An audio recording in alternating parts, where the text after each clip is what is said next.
रामकृष्ण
वैराग्याचे भाग्य संत संग्रहाचे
वैराग्याचे भाग्य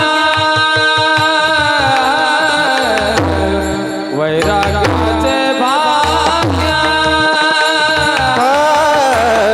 वैराग्याचे भाग्य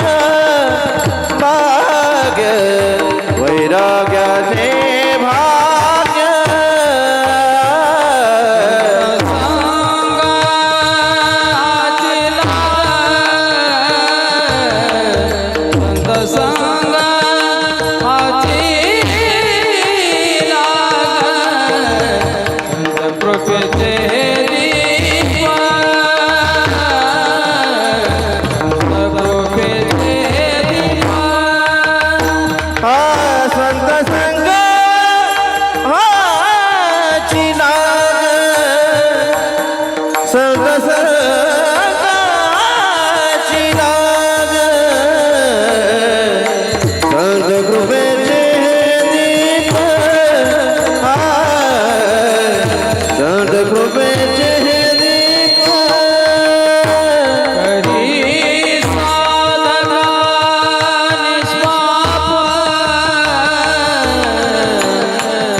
करी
साधका निष्पाप करी साधक निष्पाप करी साधक साधक साधक साधक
हाची लाग संत कृपेचे हे दीप करी साधका निष्काम तोचे देव भक्त भेदाभेद नाही ज्यात संत कृपेचे हे दीप करी साधका निष्काम तुका प्रेमीनाची गाय गाण्यात विरोनी जाय संत कृपेचे हे दीप करी साधका निष्काम पांडुरंगा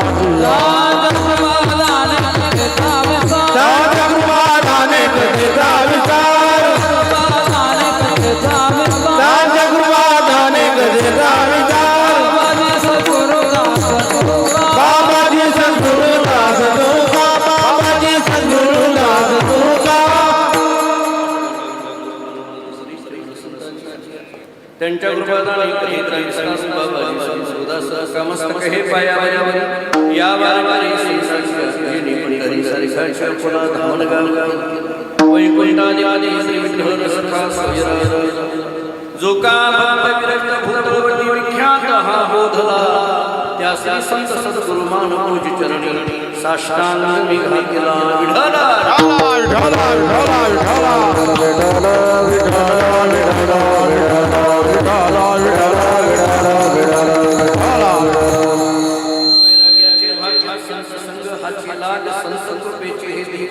करी साधका कीर्तन सेवी करी निरूपण प्राप्त असणारा भागवत जगद्गुरु श्री संत तुकाराम महाराज यांचा प्रसिद्ध महत्वाचा संतांच्या कृपेचं महत्त्व व्यक्त करणारा गोळा सचनाचा अभंग आहे. या अभंगातून जगद्गुरु श्री संत तुकाराम महाराज सांगतात आमच्या जीवनामध्ये संतांची कृपा झाली.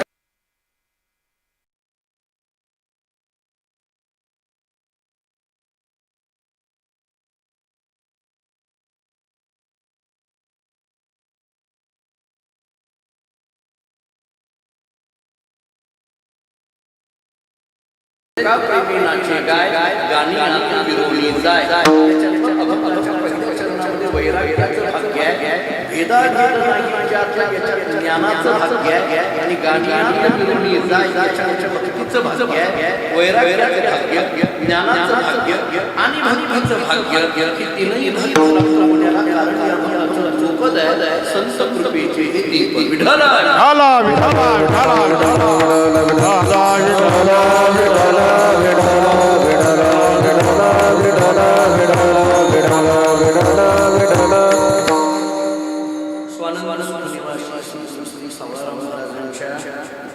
जन्मशताब्दीचा महोत्सव अत्यंत थाटामाटामध्ये या भूमीमध्ये या परिसरामध्ये संपन्न होतो आहे.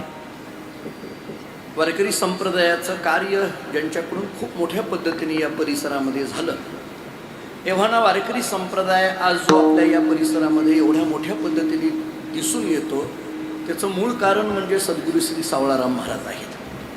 आणि अशा सद्गुरू श्री सावळाराम महाराजांच्या जन्मशताब्दीचा हा पूर्व महोत्सव मोठ्या भव्यतेने आपण साजरा करत आहात. या परिसरातील सर्वच पूजनीय मंडळी विशेष करून आदरणीय हरिभक्तीपरायण जगन्नाथ महाराज यांच्या दिव्य नेतृत्वामध्ये आणि या परिसरामध्ये काम करणारी वारकरी संप्रदायाची सगळी पूजनीय महाराज मंडळी या सर्वांच्या सहकार्याने उपस्थितीमध्ये हा उत्सव या ठिकाणी संपन्न होतोय. या उत्सवामध्ये परमभाग्याने माझ्याकडे प्राप्त झालेली ही कीर्तनाची सेवा. मला माहीत आहे उशीर झालेला आहे पण मला यायला उशीर का झाला हे सांगून उशीर करत नाही बोलायला सुरुवात करतो. विठ्ठला विठ्ठला विठ्ठला विठ्ठला विठ्ठला विठ्ठला विठ्ठला. या अभंगामध्ये जगद्गुरु श्री संत तुकाराम महाराजांनी संतांच्या संबंधाने आपल्या अंतःकरणातल्या भावना प्रगट केलेल्या आहेत. जगद्गुरु श्री संत तुकाराम महाराजांच्या अभंगाचा अभ्यास करताना प्रत्येक अभंगाच्या पाठीमागं तुकाराम महाराजांच्या आध्यात्मिक चरित्राची भूमिका आहे. मी आध्यात्मिक चरित्र मुद्दाम हा शब्द वापरतो. तुकाराम महाराजांच्या चरित्राचा अभ्यास करताना दोन पद्धतीने केला जातो. एक लौकिक चरित्र आहे आणि दुसरं अलौकिक चरित्र आहे. लौकिक चरित्र हे साधारणतः कालाच्या अनुषंगाने सांगितलं जातं, पण अलौकिक चरित्र हे कालाच्या अनुषंगाने नाही तर ते वृत्तीच्या अनुषंगाने सांगितलं जातं.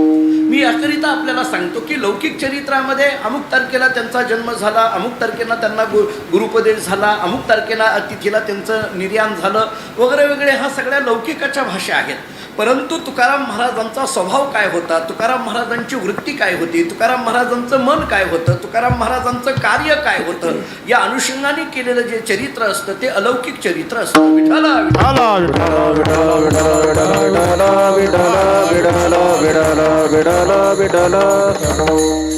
त्यामुळे तुकाराम महाराजांच्या चरित्राचा अभ्यास करताना या अभंगातली महत्वाची भूमिका आहे संत कृपेचे हे दीप. मला आपल्याला असं सांगायचं आहे की संत कृपा होण्याच्या अगोदरचं जीवन आणि संत कृपा झाल्यानंतरचं जीवन याच्यामध्ये फरक असतं. ऐका बारीक जरा. संतांची भेट होण्याच्या अगोदरचं आपलं जीवन आणि संतांची भेट झाल्यानंतरचं आपलं जीवन याच्यामध्ये फरक आहे. मी आपल्याला साधे साधे प्रश्न विचारतो. मला सांगा, सद्गुरूंची भेट होण्याच्या अगोदरची आपण आणि सद्गुरूंची भेट झाल्यानंतरची आपण फरक आहे की नाही? देवाची भेट होण्याच्या अगोदरची आपण आणि देवाची भेट झाल्यानंतरची आपण फरक आहे की नाही? संतांची भेट होण्याच्या अगोदरची आपण आणि संत भेट झाल्यानंतरची आपण याच्यामध्ये फरक आहे की नाही? समजा हे सगळंच नाही कळालं तर एका वाक्यात बोलू. माळ घालण्याच्या अगोदरची आपण, पुढचं बोलू का आता सांगा, आणि माळ घातल्यानंतरचे आपण फरक आहे की नाही? याहीपेक्षा सोपं बोलायचं झालं तर लग्न होण्याच्या अगोदरचे आपण, पुढचं बोलायची गरज नाही. बऱ्याच वेळेला काही माणसं आम्हाला आग्रह करतात, महाराज आमच्या मुलाच्या लग्नाला या. आम्ही म्हणतो नाही हो, फार घाई आहे आम्हाला. बरं, बऱ्याचदा गंमत अशी होती, कीर्तनाच्या तारखा आणि लग्नाच्या तारखा एकाच काळात येतात. गंमत अशी होऊन जाते बऱ्याचदा. मला कधी कधी असं वाटतं लग्न चातुर्मासात का निघत नाहीत. विठाला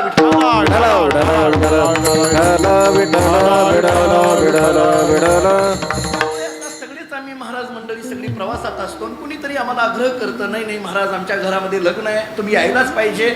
आग्रह करतात, आम्ही लग्नाला जातो, त्यांच्या डोक्यावर अक्षत टाकतो. सगळं झालं. 2 वर्षानंतर त्याच गावी गेलो आणि त्या मावशींना विचारलं, मावशी तुम्ही तुमच्या मुलाच्या लग्नाला फार आग्रहाने बोलवलं होतं, काय म्हणतोय मुलगा, काय म्हणतोय मुलाचा संसार, चाललंय ना व्यवस्थित? त्या बाईने एकच वाक्य वापरलं, महाराज हा पहिल्यासारखा राहिला नाही. उदाहरण संपलं. याचा अर्थ हा पूर्वी वेगळा होता आणि आत्ता वेगळा आहे. हे जर संसारात असेल तर परमार्थामध्ये हा बदल का नसावा? याचा अर्थ सद्गुरूंची भेट होण्याच्या अगोदरची आपण आणि सद्गुरूंची भेट झाल्यानंतरची आपण याच्यामध्ये फरक आहे. मी हे का सांगायला लागलो? कारण या अभंगामध्ये संत कृपा हा शब्द खूप महत्वाचा आहे. संतांची कृपा होण्याच्या अगोदरचं जीवन आणि संतांची कृपा झाल्यानंतरचं जीवन, अशा 2 पद्धतीने तुकाराम महाराजांच्या चरित्राकडे आपल्याला पाहता येण्यासारखं आहे. मी थोडंसं आणखी पुढे धाडसाने बोलतो. तुकाराम महाराजांच्या चरित्राचा अभ्यास करताना या 2 मुद्द्यामध्येच चरित्राचा अभ्यास करावा असं नाही. एव्हाना हे तुम्हाला आम्हाला कळावं म्हणून हे 2 भाग केले. एरवी तुकाराम महाराजांच्या चरित्राचे असे भाग करायची गरजच नाही, कारण तुकिता तुलनेसी ब्रह्म तुका असं एकाच प्रमाणामध्ये रामेश्वर भट्टांनी केलेलं हे वर्णन आपल्या डोळ्यासमोर देता येण्यासारखं आहे. तुम्हाला आम्हाला कळावं म्हणून मग आपण वयाची 21 वर्ष संसारातली, नंतरची 21 वर्ष परमार्थातली वगैरे वगैरे जी काही लौकिकातून चरित्र सांगतो. एरवी तुकाराम महाराजांच्या चरित्राचा अभ्यास करताना 4 पातळ्यावरून आपल्याला अभ्यास करता येण्यासारखा आहे. मी धावता आपल्याला बोलतो की ज्या 4ही पातळ्या या अभंगाच्या अनुषंगाने महत्त्वाच्या आहेत. मला पहिला मुद्दा आपल्याला असा सांगायचा आहे, सामान्य स्थितीपासून उच्च अनुभूतीपर्यंत जाता येतं हे ज्या चरित्राने जगाला दाखवून दिलं ते चरित्र म्हणजे जगद्गुरु तुकोबारायांचं चरित्र. हा पहिला मुद्दा. दुसरा मुद्दा मला असा सांगायचा आहे, आपण साधना करत असताना कितीही संकट आली तरी साधनेपासून परावृत्त व्हायचं नाही हे ज्या चरित्राने जगाला शिकविलं ते तुकाराम महाराजांचं चरित्र. मला तिसरा मुद्दा सांगायचा आहे, आपण साधना करत असताना कितीही संकट आली तरी त्या संकटावर कशी मात करायची हे ज्या चरित्राने जगाला शिकविलं ते चरित्र म्हणजे तुकाराम महाराजांचं चरित्र. आणि मला चौथा मुद्दा असा सांगायचा आहे, आत्मानुभूती प्राप्त होऊनही लोककल्याणाच्या तळमळीने लोकसंग्रहापासून बाजूला व्हायचं नाही हे ज्या चरित्राने जगाला शिकविलं ते चरित्र तुकाराम महाराजांचं चरित्र. विठाला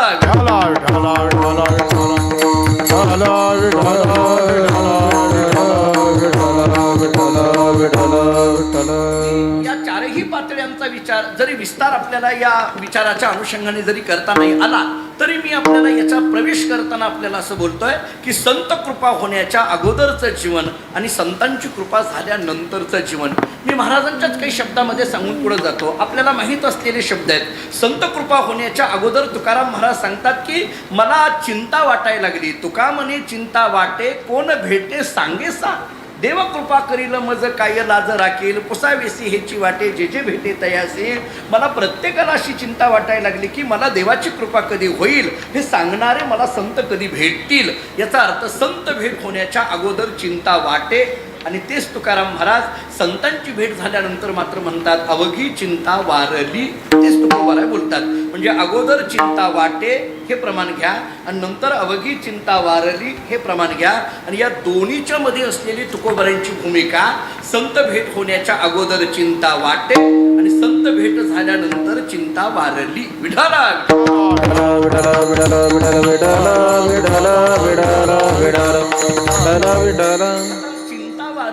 याच्याकरता दुसरा शब्द आहे निश्चिंतता. आता ही निश्चिंतता येते याचं तरी नेमकं काय कारण आहे? महाराजांचे शब्द सांगून पुढे जातो. तुकोबाराय आम्हाला सांगतात आता निश्चिंतीने पावलो विसावा कुंटलिया धा कृष्णाचे कुंटलिया कुंटलिया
धावा तृष्णेची. तृष्णा या शब्दाचा अर्थ इच्छा, धावा या शब्दाचा अर्थ पळापळ, खुंटणं या शब्दाचा अर्थ थांबणं. म्हणजे इच्छेची पळापळ थांबली, चिंता संपली, निश्चिंत अवस्था प्राप्त झाली. याचा अर्थ आता महाराज सांगतात की आम्ही निश्चिंत झालो. हा जो निश्चिंत शब्द आहे ना तो वेगवेगळ्या अंगाने आपल्याकडे मांडला जातो. श्रीमद भागवतामध्ये शुकाचार्यांनी संतांची जी लक्षणं सांगितली त्याच्यामध्ये एक सगळ्यांना माहीत असलेला श्लोक आलेला आहे. संतोनपेक्षा मच्चित्ता प्रशांता समदर्शना निर्ममो निरअहंकारा निरद्वंद्व निष्परिग्रहा. 8 पद्धतीचा विचार श्रीमद भागवतामध्ये मांडलेला आहे. त्याच्यावर नाथांनी केलेलं भाष्यही विस्ताराने आहे. निरपेक्षता, मच्चित्तता, प्रशांतता, समदर्शनता, निर्ममता, निरअहंकारता, निरद्वंद्वता आणि निष्परिग्रहता. सगळ्यांचा विस्तार करण्या इतकी वेळ जरी आपल्याकडे नसली, निरपेक्षता 1, मच्चित्तता 2, प्रशांतता 3, समदर्शनता, 4 निर्ममता, निरअहंकारता, निरद्वंद्वता आणि या सगळ्यांचा समारोप जिथं होतो आहे त्याला निष्परिग्रहता म्हटलं. निष्परिग्रहता म्हणजे काय? परिग्रहामध्ये असूनही परिग्रहापासून बाजूला असणं याला निष्परिग्रहता म्हणा. परिग्रहामध्ये असूनही परिग्रहापासून बाजूला असणं आणि हे कळण्याकरता रोजचं प्रमाण देतो. सत्यवादी करी संसार सकळ अलिप्त कमळ जळी जैसे. हे लक्षात घ्या. अलिप्त कमळ जळी जैसे, त्याच्यात असूनही त्याच्यापासून बाजूला असणं, त्याच्यात असूनही त्याच्यापासून बाजूला असणं याला निष्परिग्रह म्हणा. दुसरा शब्द सांगू याला स्थितप्रज्ञ म्हणा. आणखीन एक शब्द सांगू याला वानप्रस्थ आश्रम म्हणा. विठाला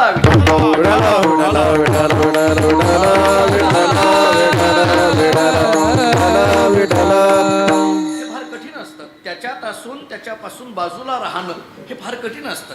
म्हणजे मी त्याच्यात असून त्याच्यापासून बाजूला राहणं हे वेगळं आणि त्याच्यात नसून सुद्धा ते सगळं चालविणं वेगळं. असे दोन भाग वेगवेगळे आहेत. तर बऱ्याचदा मला त्याच्यातही असून परंतु त्याचा कसलाही स्पर्श न लागू देणं, अलिप्त कमळ जळी जैसे, हे जे मी दृष्टांत आपल्याला महाराजांनीच दिलेला दृष्टांत मी काही वेगळा देतोय अशातला भाग नाही. निष्परिग्रह या शब्दाचा विचार करताना अगदी साध्या भाषेमध्ये अगदी संस्कृतमधला एक शब्द सांगायचा झाला तर इदम न मम या वृत्तीमध्ये येणं. मम म्हणणं, न मम म्हणणं आणि इदम न मम म्हणणं याच्यामध्ये थोडासा फरक आहे. मम या शब्दाचा अर्थ माझं, न मम याचा अर्थ माझं नाही आणि इदम न मम हे माझं नाही. या तिन्ही भूमिका आपल्याकडे शास्त्राने फार गमतीने मांडलेल्या आहेत. माझं म्हणणं सोपं आहे. हो, जरा पुढं ऐका. माझं म्हणणं सोपं आहे. आणखीन थोडं पुढं ऐका. दुसऱ्याची वस्तू माझी नाही म्हणणं हेही सोपं आहे, पण माझीच वस्तू माझी नाही म्हणणं हे फार कठीण आहे. आणि माझीच वस्तू माझी नाही म्हणणं हे जिथं येतं त्याला म्हणायचं निष्परिग्रह. विठाला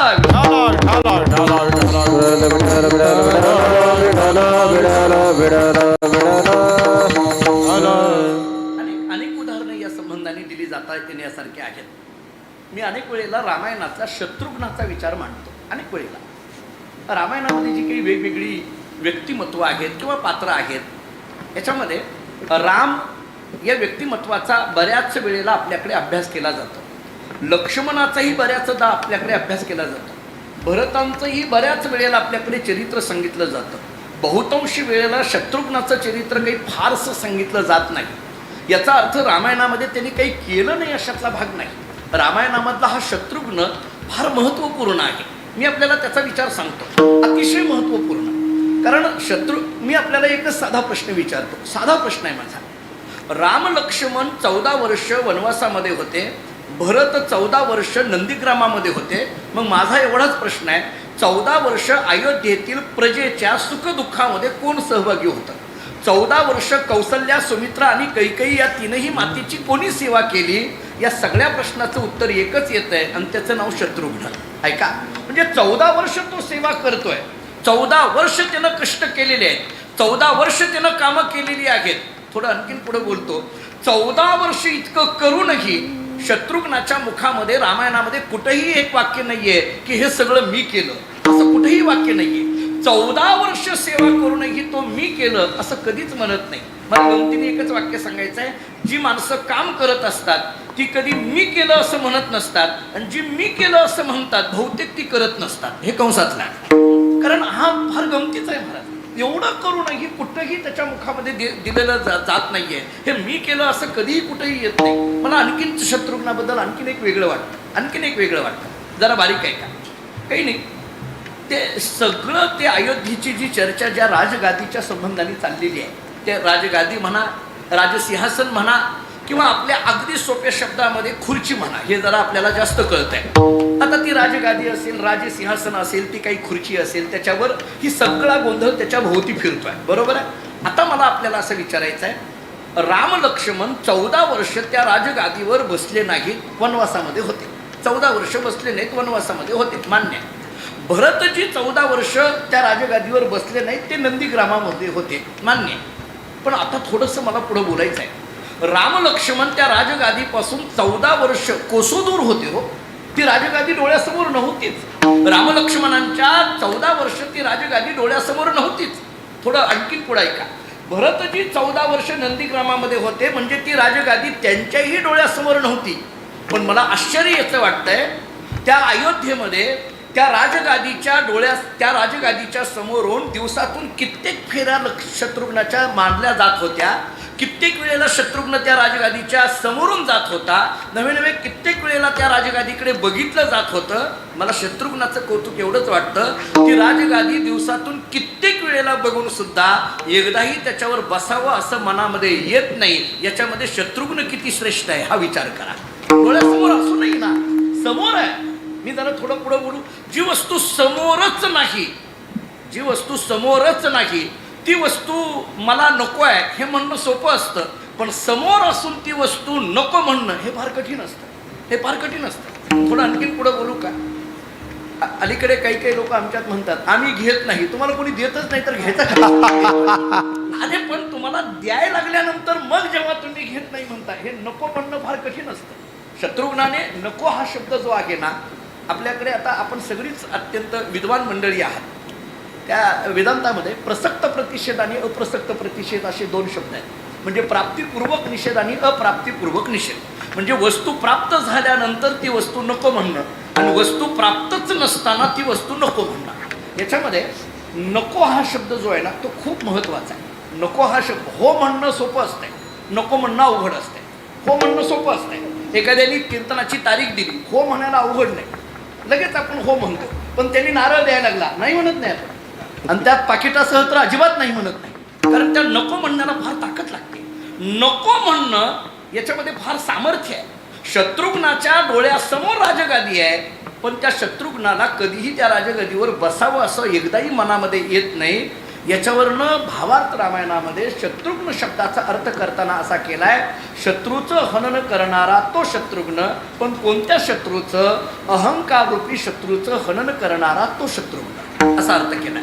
ममत्व नावाच्या शत्रूचं हनन करणारा तो शत्रुघ्न, अहंकार नावाच्या शत्रूचं हनन करणारा तो शत्रुघ्न.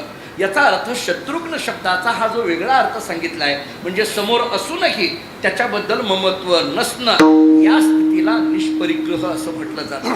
आता थोडं आणखीन पुढं ऐका. या निष्परिग्रह स्थितीमध्ये असलेले जगद्गुरु तुकोबार आहे. इदम न मम या वृत्तीमध्ये असलेले जगद्गुरु तुकोबार आहे. कारण तुकोबारांचेच काही शब्द सांगून पुढे जातो. तुकाराम महाराज सांगतात, खरं पाहायला गेलं की सामान्य जीव जेव्हा या प्रपंचामध्ये येतो तेव्हा या प्रपंचातल्या असलेल्या ममत्वाने, या प्रपंचातल्या ममत्वाने जीवाला ग्रासून टाकलं जातं, बांधून टाकलं जातं. महाराजांचं नाटातलं प्रमाण आहे, येणे मज भोगविल्या खानी नसता छंद लाविला मनी, माजलो मी माझे भ्रमणी झाली गोडणी विटंबना शस्त्र हे निर्वाणीचा बाण. महाराजांचे शब्द आहेत, येणे मज भोगविल्या खानी नसता छंद लाविला मनी. एवढ्यावर महाराज थांबत नाही. महाराजांचा आणखीन एक प्रमाण असा आहे, तुका म्हणे आलो सोसित संकटे मी माझे ओखटे आहे देवा. महाराजांचे शब्द आहेत, मी माझे ओखटे आहे देवा. याचा अर्थ या मी आणि माझं महाभारतामध्ये याच्या संबंधाने एक फार गोड श्लोक आहे. द्रव्यक्षरस्तु भवेन मृत्यू त्रक्षर ब्रह्म शाश्वतम ममेतीच भवेन मृत्यू न ममेतीच शाश्वतम. महाभारत असं सांगतं, मम म्हटलं की मृत्यू आहे आणि न मम म्हटलं की शाश्वतता आहे. विठ्ठला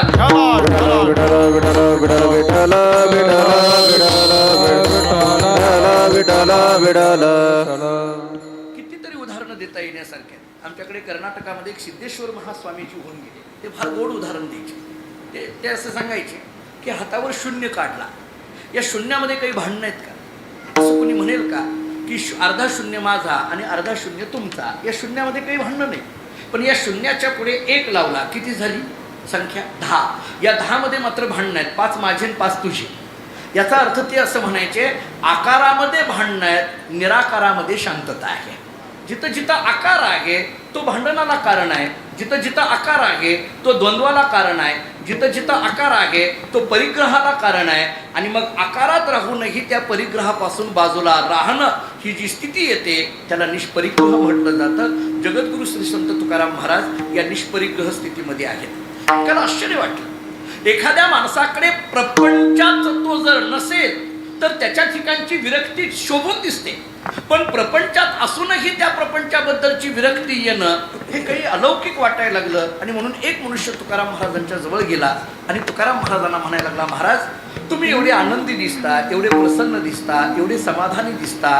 अहो माणसाला काहीतरी मिळाल्यानंतर समाधान असावं. काहीतरी मिळाल्यानंतर आनंद असावा, काहीतरी मिळाल्यानंतर सुख असावं. पण तुम्हाला काही मिळालेलं दिसत नाही. उलट बायको मेली, घर जळालं, व्यापार बुडला, दिवाळं निघालं, आणि तरी तुम्ही आनंदात दिसता. महाराजांनी याला एकच प्रमाण देऊन टाकलं, बरे झाले देवा निघाले दिवाळी. कधी कधी म्हणत असतो हा अभंग तुकोबारायकडेच बरा आहे. आम्ही फार फार तर चाल लावावी किंवा कीर्तनाला घ्यावा, कारण त्याच्यासारखं वागायचंच नसतं, त्यामुळे हरकत नाही. त्यामुळे हा अभंग तसा सोपा नाही. तुकोबारायासारख्या महात्म्याने म्हणावं बरे झाले देवा निघाले दिवाळी. त्यांनी महाराजांना विचारलं, महाराज असं का? तुम्ही सगळं निघून गेलं तरी बरं झालं म्हणता. तत्वज्ञानातला एक सिद्धांत सांगतो. तत्वज्ञानाने चिंतन असं केलंय, उपाधी रहित हा शुद्ध हा. ऐका, उपाधी रहित होणं याला शुद्ध म्हटलं जातं. आता थोडं पुढे चिंतन करू. हे उपाधी रहित होणं म्हणजे नेमकं काय? मुळात उपाधी या शब्दाचा तरी अर्थ काय? बऱ्याच वेळेला उपाधी शब्दाचा विचार करत असताना काय उपाधी म्हणायचं मी पुढे बोलेल. बाह्य उपाधी कोणता, अंतर उपाधी कोणता, आणि या दोन्हीतून वैराग्य शब्दाची निर्मिती कशी होणार आहे मी पुढे बोलेल. पण मुळात उपाधी शब्दाचा तरी अर्थ काय? मराठी व्याकरणामध्ये जो संधी विग्रह आपल्याकडे सांगितला जातो त्याच्यात उपाधी शब्दाचा जो विग्रह केला जातो तो असा केला जातो, उप अधिक आधी बरोबर उपाधी. उप अधिक आधी बरोबर उपाधी. याच्यातला उपशब्द एक कळाला पाहिजे आणि आधी शब्द एक कळाला पाहिजे. उप या शब्दाचा अर्थ आहे अगोदर, ऐका, आणि आधी या शब्दाचा अर्थ आहे, आधी हा शब्द कुठे येतो? आयुर्वेदामध्ये आधी व्याधी असा एकत्रित शब्द येतो. आयुर्वेदाचा ज्याला आपल्याला संस्कार असतील तर आपल्या लक्षात येईल, आधी हा शब्द व्याधी आणि आधी असा जोडून येतो. आधी व्याधी असा आयुर्वेद सांगतो. आता आधी व्याधीमध्ये व्याधी म्हणजे शरीराचे रोग आणि आधी म्हणजे मनाचे रोग आलं. आधी व्याधीमध्ये व्याधी म्हणजे शरीराचे रोग आणि आधी म्हणजे मनाचे रोग. आता पुन्हा ऐका, उपाधी याच्यामध्ये उप म्हणजे अगोदर आणि आधी म्हणजे मनाचे रोग किंवा मानसिक रोग. उप म्हणजे अगोदर आणि आधी म्हणजे मानसिक रोग. उपाधी चाललंय ना, उप म्हणजे अगोदर, आधी म्हणजे मानसिक रोग. थोडक्यात मानसिक रोगाच्या अगोदर जी येते तिचं नाव उपाधी. नाही कळलं तर थोडं उलट बोलू का? जी आल्यानंतर मानसिक रोग सुरू होतात तिचं नाव उपाधी. विठाला अवघड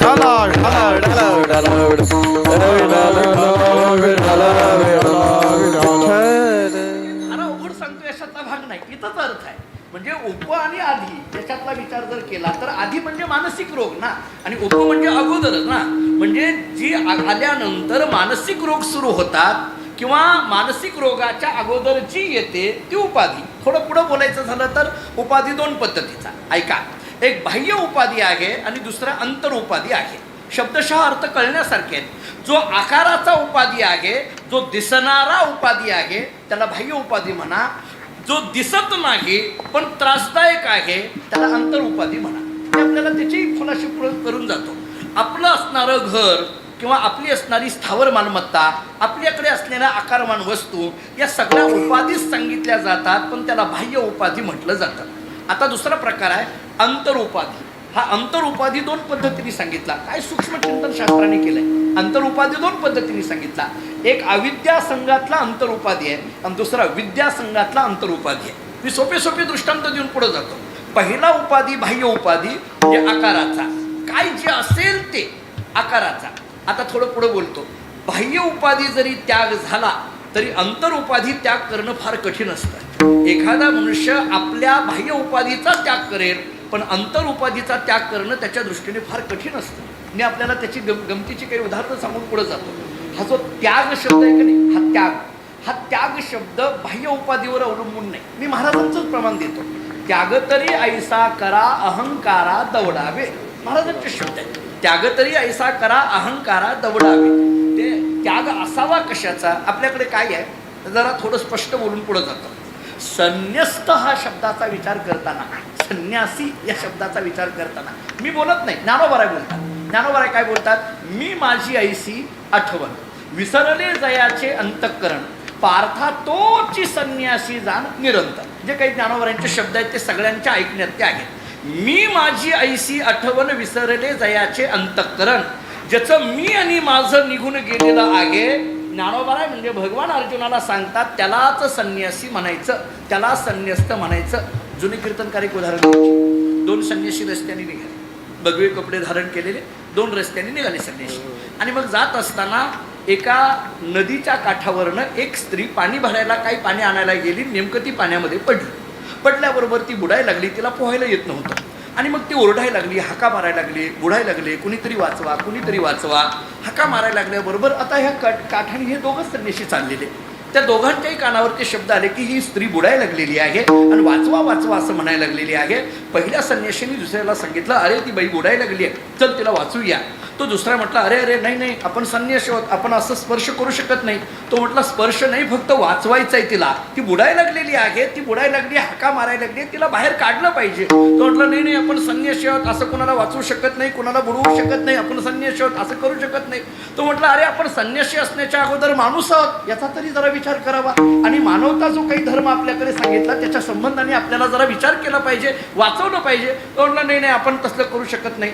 तो जो पहिला होता त्यानं उडी मारली, त्या स्त्रीला खांद्यावर घेतलं, काठावर आणलं. त्या बाईला बरं वाटलं की बाबा माझा जीव वाचला. ती पाया पडायला लागली, गुरुजी तुम्ही होता म्हणून माझा जीव वाचला, तुम्ही मला खांद्यावर करून पलीकडे आलात म्हणून माझा जीव वाचला, म्हणून पुन्हा पुन्हा पाया पडायला लागली. त्या संन्याशीने ठीक आहे म्हणून पुढे निघाले.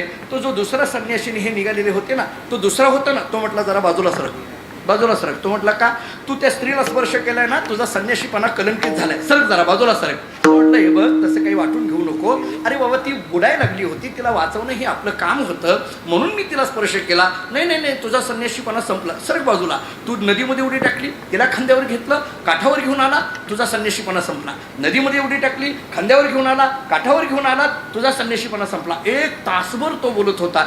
तो दुसरा संन्याशी म्हटला, मी त्या स्त्रीला खांद्यावर घेतलं, काठावर आणून सोडलं, त्याच वेळेला सोडलं, गेली 1 तास झालं तुझ्या डोक्यात आहे, माझ्यापेक्षा तूच बिघडलाय जास्त. माझा मुद्दा संपला. माझा मुद्दा बाह्य उपाधी आणि अंतर उपाधीचा आहे. विठ्ठल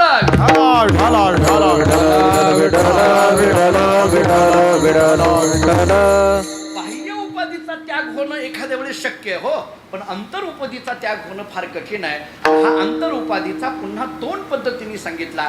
एक अविद्या संघातला अंतर उपाधी सांगितला आणि दुसरा विद्या संघातला अंतर उपाधी सांगितला. अविद्या संघातला अंतर उपाधी कोणता आहे? हा विकारांचा आहे. काम क्रोधाधिक विकारांचा जो आहे तो अविद्या संघातला अंतर उपाधी आहे.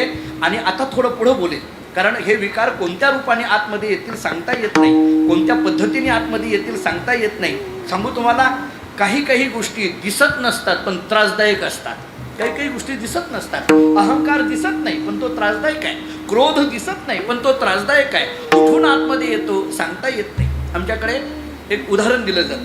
काही नाही, एक मनुष्य रस्त्याने निघाला, जात असताना गुलाबाच्या झाडाजवळ एक मनुष्य बसलेला होता आणि दुसरा मनुष्य त्या गुलाबाच्या झाडाजवळून चाललेला होता. जाता जाता या माणसाने त्या गुलाबाच्या झाडावरचं फुल तोडलं. काही कारण नव्हतं, उगीचच. माणसाचे हात गप्प बसत नाही. महाराजांचे शब्द आहेत. नाथ महाराजांनी असं चिंतन केलंय, हस्तवांचिती खेळा, एकनाथ महाराजांनीच वर्णन केलंय. पायवांचिती गती, हस्तवांचिती खेळा, रूप पहावया डोळा, उदरवांचिती पूर्ण अन्न. आणि याचा सगळ्यांचा समारोप करताना नाथराय सांगतात, केवी एका घ्या पती बहुता सवती तोडीती, असा दृष्टांत दिला.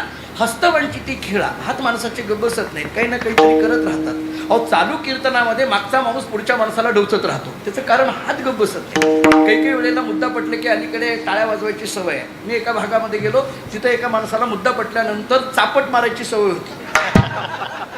स्वतःच्या मांडीवर नाही, दुसऱ्याच्या. किती अवघड आहे. काही काही लोकांना कोणत्या सवयी असतील सांगता येत नाही. आता बघा तुम्ही, आता सगळीच पूजनीय मंडळी आहेत. कीर्तनामध्ये आता मधुकर महाराज आहेत, मृदंग वाजवतात. विचार करा, पकवाजाच्या त्या धुमाच्या बाजूला कणिक लावली जाते. कारण बरोबर आहे, कणिक लावली जाते. मग त्या ते वाजवताना ती कणिक उडते. आता वाजवताना ती उडतेच ना. मग ते पकवाजाच्या जवळ बसलेला जो माणूस असतो ना, तो उडलेली कणिक गोळा करत बसतो चालू कीर्तनात. हो, ती कणिक गोळा करतो. मला त्याच्यात काही वाईट वाटत नाही. सोमनाथ महाराज तो कणिक गोळा करतोय, खरं तर त्याला ते काम दिलेलं नाहीये. पत्रिकेत काही असं छापलं नाही, तू उडलेली कणिक गोळा करणे असं नाही. हा, कणिक आणून देणे हे छापलंय, पण ते आणत नाही ती गोष्ट नाही राहिली. ते काम आहे पण ते करत नाही. ते उडलेली कणिक गोळा करत, गोळा केलेल्या कणकेत मला काही नाही, पण ते चालू कीर्तनामध्ये उडलेली कणिक गोळा करून त्या गोळा केलेल्या कणकेचं चालू कीर्तनामध्ये मांजर बनव, कुत्रा बनव, चालू आम्ही कीर्तन करतोय. मला त्याच्यातही वाईट वाटत नाही, फक्त ते आमच्याकडे बघत बघत बनवतोय याचं वाईट वाटत. ते बऱ्याचदा असं करतात. म्हणजे आम्ही मांजरासारखे का आमच्यासारखं मांजर काय? म्हणजे मांजर हा शब्द मी जरा खरं तर कुत्राच शब्द वापरला पाहिजे.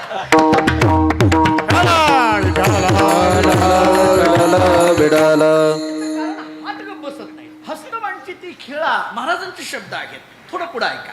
त्यांनी जाता जाता ते गुलाबाचं फूल तोडलं. मला पुढचा विचार फार महत्त्वाचा सांगायचा आहे. गुलाबाचं फूल तोडलं, नाकाजवळ घेऊन गेला, त्याला तो वास पटला नाही, खाली टाकला, पायाखाली तुडवलं, निघून गेला.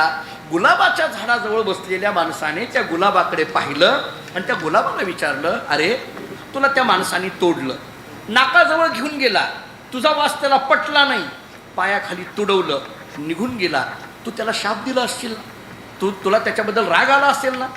त्या गुलाबाच्या फुलाला वाचा फुटली आणि त्या फुलांनी सांगितलं, नाही मी शाप दिला नाही किंवा मला रागही आला नाही, मला त्याच्याबद्दल काही वाटलं नाही. त्या माणसाने विचारलं, असं कसं काय? अरे एरवी आम्हाला जर असं काही झालं तर आम्हाला किती राग येतो आणि तुला राग अजिबात आला नाही. ते म्हटले, आला नाही. का राग आला नाही? त्या गुलाबाच्या फुलांनी फार गोड उत्तर दिलं. त्या गुलाबाच्या फुलांनी सांगितलं, हे बघ माणसा, मला राग का आला नाही? कारण मी माझ्या सुगंधामध्ये एवढा मग्न आहे की मी झाडावर आहे का डोक्यावर आहे का कोणाच्या पायाखाली आहे याच्याशी मला काही घेणं देणं नाही. पण तू तुझं हृदय प्रेमाने इतकं मोकळं ठेवलं की त्याच्या द्वेषाशिवाय काहीच भरलं नाही. अशी परिस्थिती आहे. कारण द्वेष कुठून आतमध्ये येतो, क्रोध कुठून आतमध्ये येतो, विकार कुठून आतमध्ये येतील सांगता येत नाही. हा उपाधीच आहे, पण याला अविद्या संघातला अंतर उपाधी म्हटलं जातं. आता थोडा पुढचा उपाधी आहे का, त्याच्या पुढं विद्या. समजा एखाद्याने सांगितलं, नाही बाह्य उपाधीचा मी त्याग केलाय, आता तरी मला विरक्त म्हणा. एवढ्यावर नाही होत विरक्त. अंतर उपाधीचा त्याग केला, कोणत्या विकारांचा आम्ही त्याग केला, काम क्रोधाधिक विकारांचा त्याग केलाय, आता तरी आम्हाला विरक्त म्हणा. शास्त्र म्हणतं एवढ्यावर होत नाही. का? एखाद्या वेळेस बाह्य उपाधीचा त्याग होईल, एखाद्या वेळेस अंतर उपाधीमध्ये असलेल्या अविद्या संघातल्या अंतर उपाधीचा त्याग होईल, पण विद्या संघातला अंतर उपाधी तरी चिटकण्याची शक्यता आहे. कोणता? काम क्रोध लोभ जरी गेले तर सुख शांती समाधान हे जे निर्माण होतं, कधी कधी त्या सुखाला शांतीला माझ्यासारखा शांत कुणी नाही, माझ्यासारखा सुखी कुणी नाही, माझ्यासारखा समाधानी कुणी नाही. हा तरी एक उपाधीच आहे आणि त्याला अंतर उपाधी म्हटलं. पण विद्या संघातला अंतर उपाधी विठ्ठल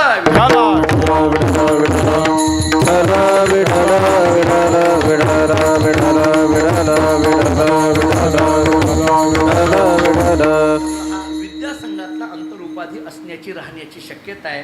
मी सुखी किंवा मी आपल्याकडे अद्वैत वेदांतामध्ये तर आपल्याकडे अहम ब्रह्म अस्मी हे सुद्धा एका पद्धतीचं वृत्ती ज्ञानच मानलं ना. याला तरी कुठं स्वरूप ज्ञान मांडलं. अहम ब्रह्म अस्मी मध्ये अहम शिल्लक राहिलाच ना, तिथं तरी शेवटी तो विकार राहिलाच ना, तो सुद्धा जावा लागेल. याचा अर्थ सुख समाधान हा जो आहे याचाही अंतर उपाधी गेला पाहिजे. बऱ्याच वेळेला काय आहे, मला माझ्या एका ठिकाणी कुठेतरी वाचण्यात वाक्य आलं. मला ते शेक्सपियरची सगळी नाटकं माहीत नाहीत, म्हणजे शेक्सपियर तसं नाही, ते इंग्रजीमध्ये ना. आता जयेश महाराजांना सगळं त्याचा अभ्यास चांगला आहे, पण त्या शेक्सपियरच्या मुखामध्ये एक वाक्य फार छान आलेलं आहे, मला फार आवडलं. त्याने इतकं सुंदर वाक्य वापरलं आहे. मला या म्हणजे निरुपाधिक कसं व्हायचं त्या पद्धतीने बोलायचं आहे मला. त्यानं असं सांगितलं, तो काय म्हणतो, तेही राजे आहेत मीही राजे आहे, तेही राजे आहेत मीही राजे आहे, त्यांच्याही डोक्यावर मुकुट आहे माझ्याही डोक्यावर मुकुट आहे. तेही राजे आहेत मीही राजे आहे, त्यांच्याही डोक्यावर मुकुट आहे माझ्याही डोक्यावर मुकुट आहे. त्यांच्या डोक्यावरचा मुकुट हा सोने चांदी हिऱ्यांचा आहे, माझ्या डोक्यावरचा मुकुट हा सुख समाधान शांतीचा आहे. तो म्हणतो तेही राजे आहेत मीही राजे आहे, त्यांच्याही डोक्यावर मुकुट आहे माझ्याही डोक्यावर मुकुट आहे. त्यांच्या डोक्यावरचा मुकुट सोन्या चांदी हिऱ्यांचा आहे, माझ्या डोक्यावरचा मुकुट हा सुख समाधान शांतीचा आहे. आणि त्याच्या पुढचं वाक्य त्याचं असं आहे की त्यांना शत्रू आहेत म्हणून त्यांचा पराजय आहे, मला शत्रूच नाहीत म्हणून माझाच विजय आहे, माझाच विजय आहे. मला शत्रूच नाही याचा अर्थ माझ्याकडे बाह्य उपाधी तर नाहीच नाही, पण अंतर उपाधी दोन्ही पद्धतीचा शिल्लक राहिला नाही. याला निर्वृत्तिक स्थिती म्हणा, यालाच निष्परिग्रह म्हणा, यालाच निरपेक्ष म्हणा आणि यालाच विरक्त म्हणा. विठ्ठल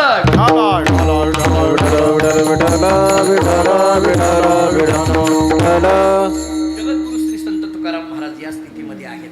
बाह्य उपाधी तर नाहीच नाही, पण ज्याला बाह्य उपाधीचा विचार करायचा झाला तर महाराजांचंच प्रमाण देऊन पुढे जातो. देशवेश नो हे माझा, बस एवढ्या एका प्रमाणामध्ये सगळं संपून जातं. त्यामुळे बाह्य मी कधी कधी गमतीने सतीश महाराज म्हणत असतो, देश माझा नाही. देश या शब्दाचा अर्थ जागा. तुकाराम महाराज म्हणतात ही जागा माझी नाही. थोडं गमतीने बोलू, देहूतली जागा माझी नाही म्हणण्याकरता तुकोबरायच पाहिजे. तिथं इंचावर भांडणं चालले. मी सध्या सारखा जातोय म्हणून मला कळतंय. त्यामुळे महाराज सांगतात, देशवेशनो हे माझा सहज फिरत आलो, करू सत्ता कवनावरी कोटे स्थिर राहिलो, पाय डोळे म्हणता माझे तीही कैसा मोकलिलो. मग लक्षात आलं, परदेशी नाही कोणी अंध पांगुळ झालो. जिथं जिथं उपाधी आहे तो परदेश आहे. बाह्य उपाधीचा त्याग केला. महाराज सांगतात, अंतर उपाधी राहिला नाही. याचा अर्थ कोणतेही विकार राहिले नाहीत. काम नाही झालो पायी रिकामा. किंवा आपल्याकडे मंबाजी गोसाव्याचं चरित्र सांगितलं जातं. तुकाराम महाराजांना काठाड्याने मारलं म्हणे.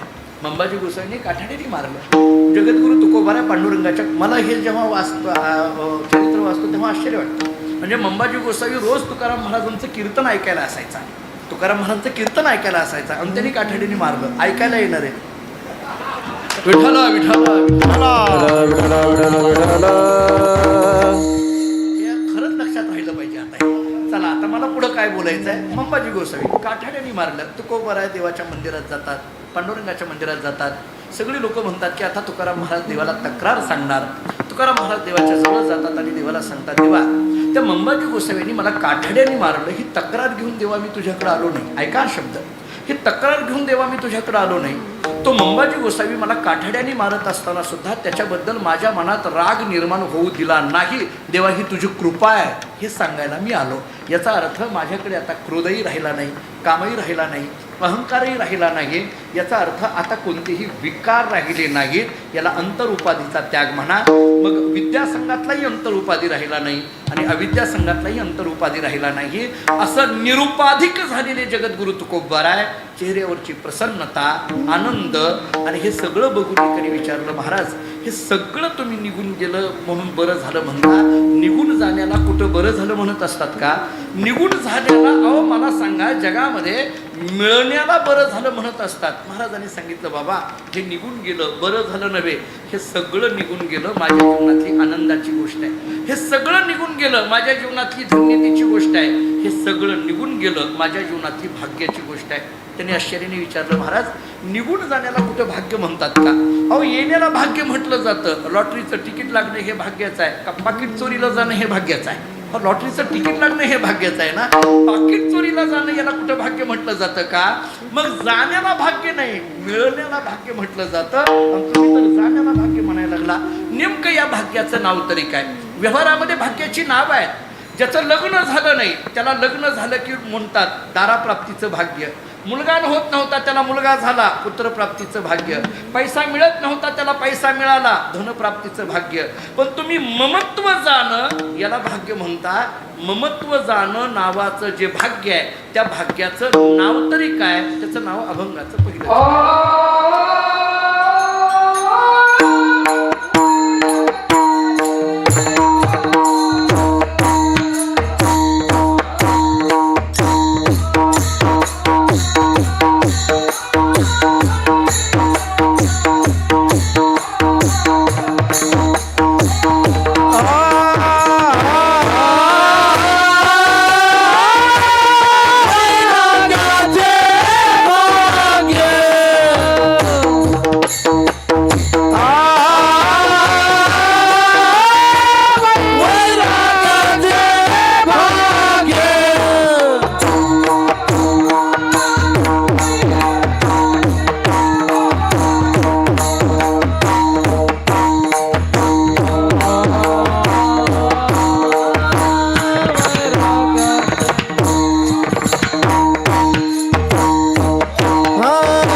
नाव सांगतात वैराग्याचे भाग्य. अभंगाच्या पहिल्या चरणाचा पहिला शब्द आहे वैराग्य. तत्वज्ञानाने पुष्कळ व्याख्या केलेली आहे. अनुकूल भोगाच्या त्यागाच्या इच्छेस वैराग्य असे म्हणा तत्वज्ञान सांगतं. किंवा तुकोबरांचे सोपे शब्द आहेत भक्ती ते नमन, वैराग्य तो त्याग. एवढी सोपी व्याख्या तुकाराम महाराजांनी केली. मला हा सगळा व्याख्याचा विस्तार करायचा नाही. वैराग्य हे 4 पद्धतीने शास्त्रांनी सांगितलं. श्रीमद भागवतामध्ये एके ठिकाणी उल्लेख असा केला विवेकपूर्वक वैराग्य, दोषदृष्टीपूर्वक वैराग्य, अरुचीपूर्वक वैराग्य आणि भगवत रतीपूर्वक वैराग्य. ऐका, विवेकपूर्वक वैराग्य या शब्दाचा अर्थ आहे वैराग्याला विवेकाचं अधिष्ठान असणं. विवेकासहित वैराग्याचे बळ महाराजांची भाषा आहे. याला अर्थ वैराग्याला विवेकाचं अधिष्ठान असणं. थोडं पुढं ऐका. वैराग्य हे जे आहे ते वैराग्य विवेकावर अधिष्ठित असलेलं जे वैराग्य त्यालाच खऱ्या अर्थाने वैराग्य म्हटलं जातं. हा विवेक म्हणजे काय? जाता जाता महाराजांनीच केलेली व्याख्या सांगून पुढे जातो. रोज ज्ञानोबारांचा हरिपाठ आपण बोलतो. या विवेकाची व्याख्या करताना महाराजांनी 2 शब्द वापरले. सारासार विचार यालाच विवेक म्हटलं जातं. सार आणि असार हा विचार कळणं याला विवेक असं म्हटलं जातं. आता ऐका, याचा अर्थ खरं काय आणि खोटं काय हे कळणं याला विवेक म्हटलं जातं.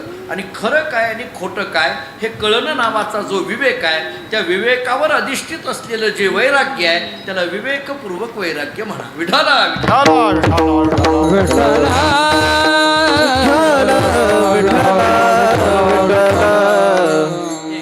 दुसरा मुद्दा असा सांगितलाय दोषदृष्टीपूर्वक वैराग्य. वस्तुतच दोष दिसला की ती वस्तू नकोशी वाटते याला दोषदृष्टीपूर्वक वैराग्य म्हणा. तिसरा मुद्दा असा सांगितलाय ज्या वस्तूबद्दल रुची वाटत नाहीये त्याला अरुचीपूर्वक वैराग्य म्हटलं. आणि हे 3ही मुद्दे जरा बाजूला ठेवा.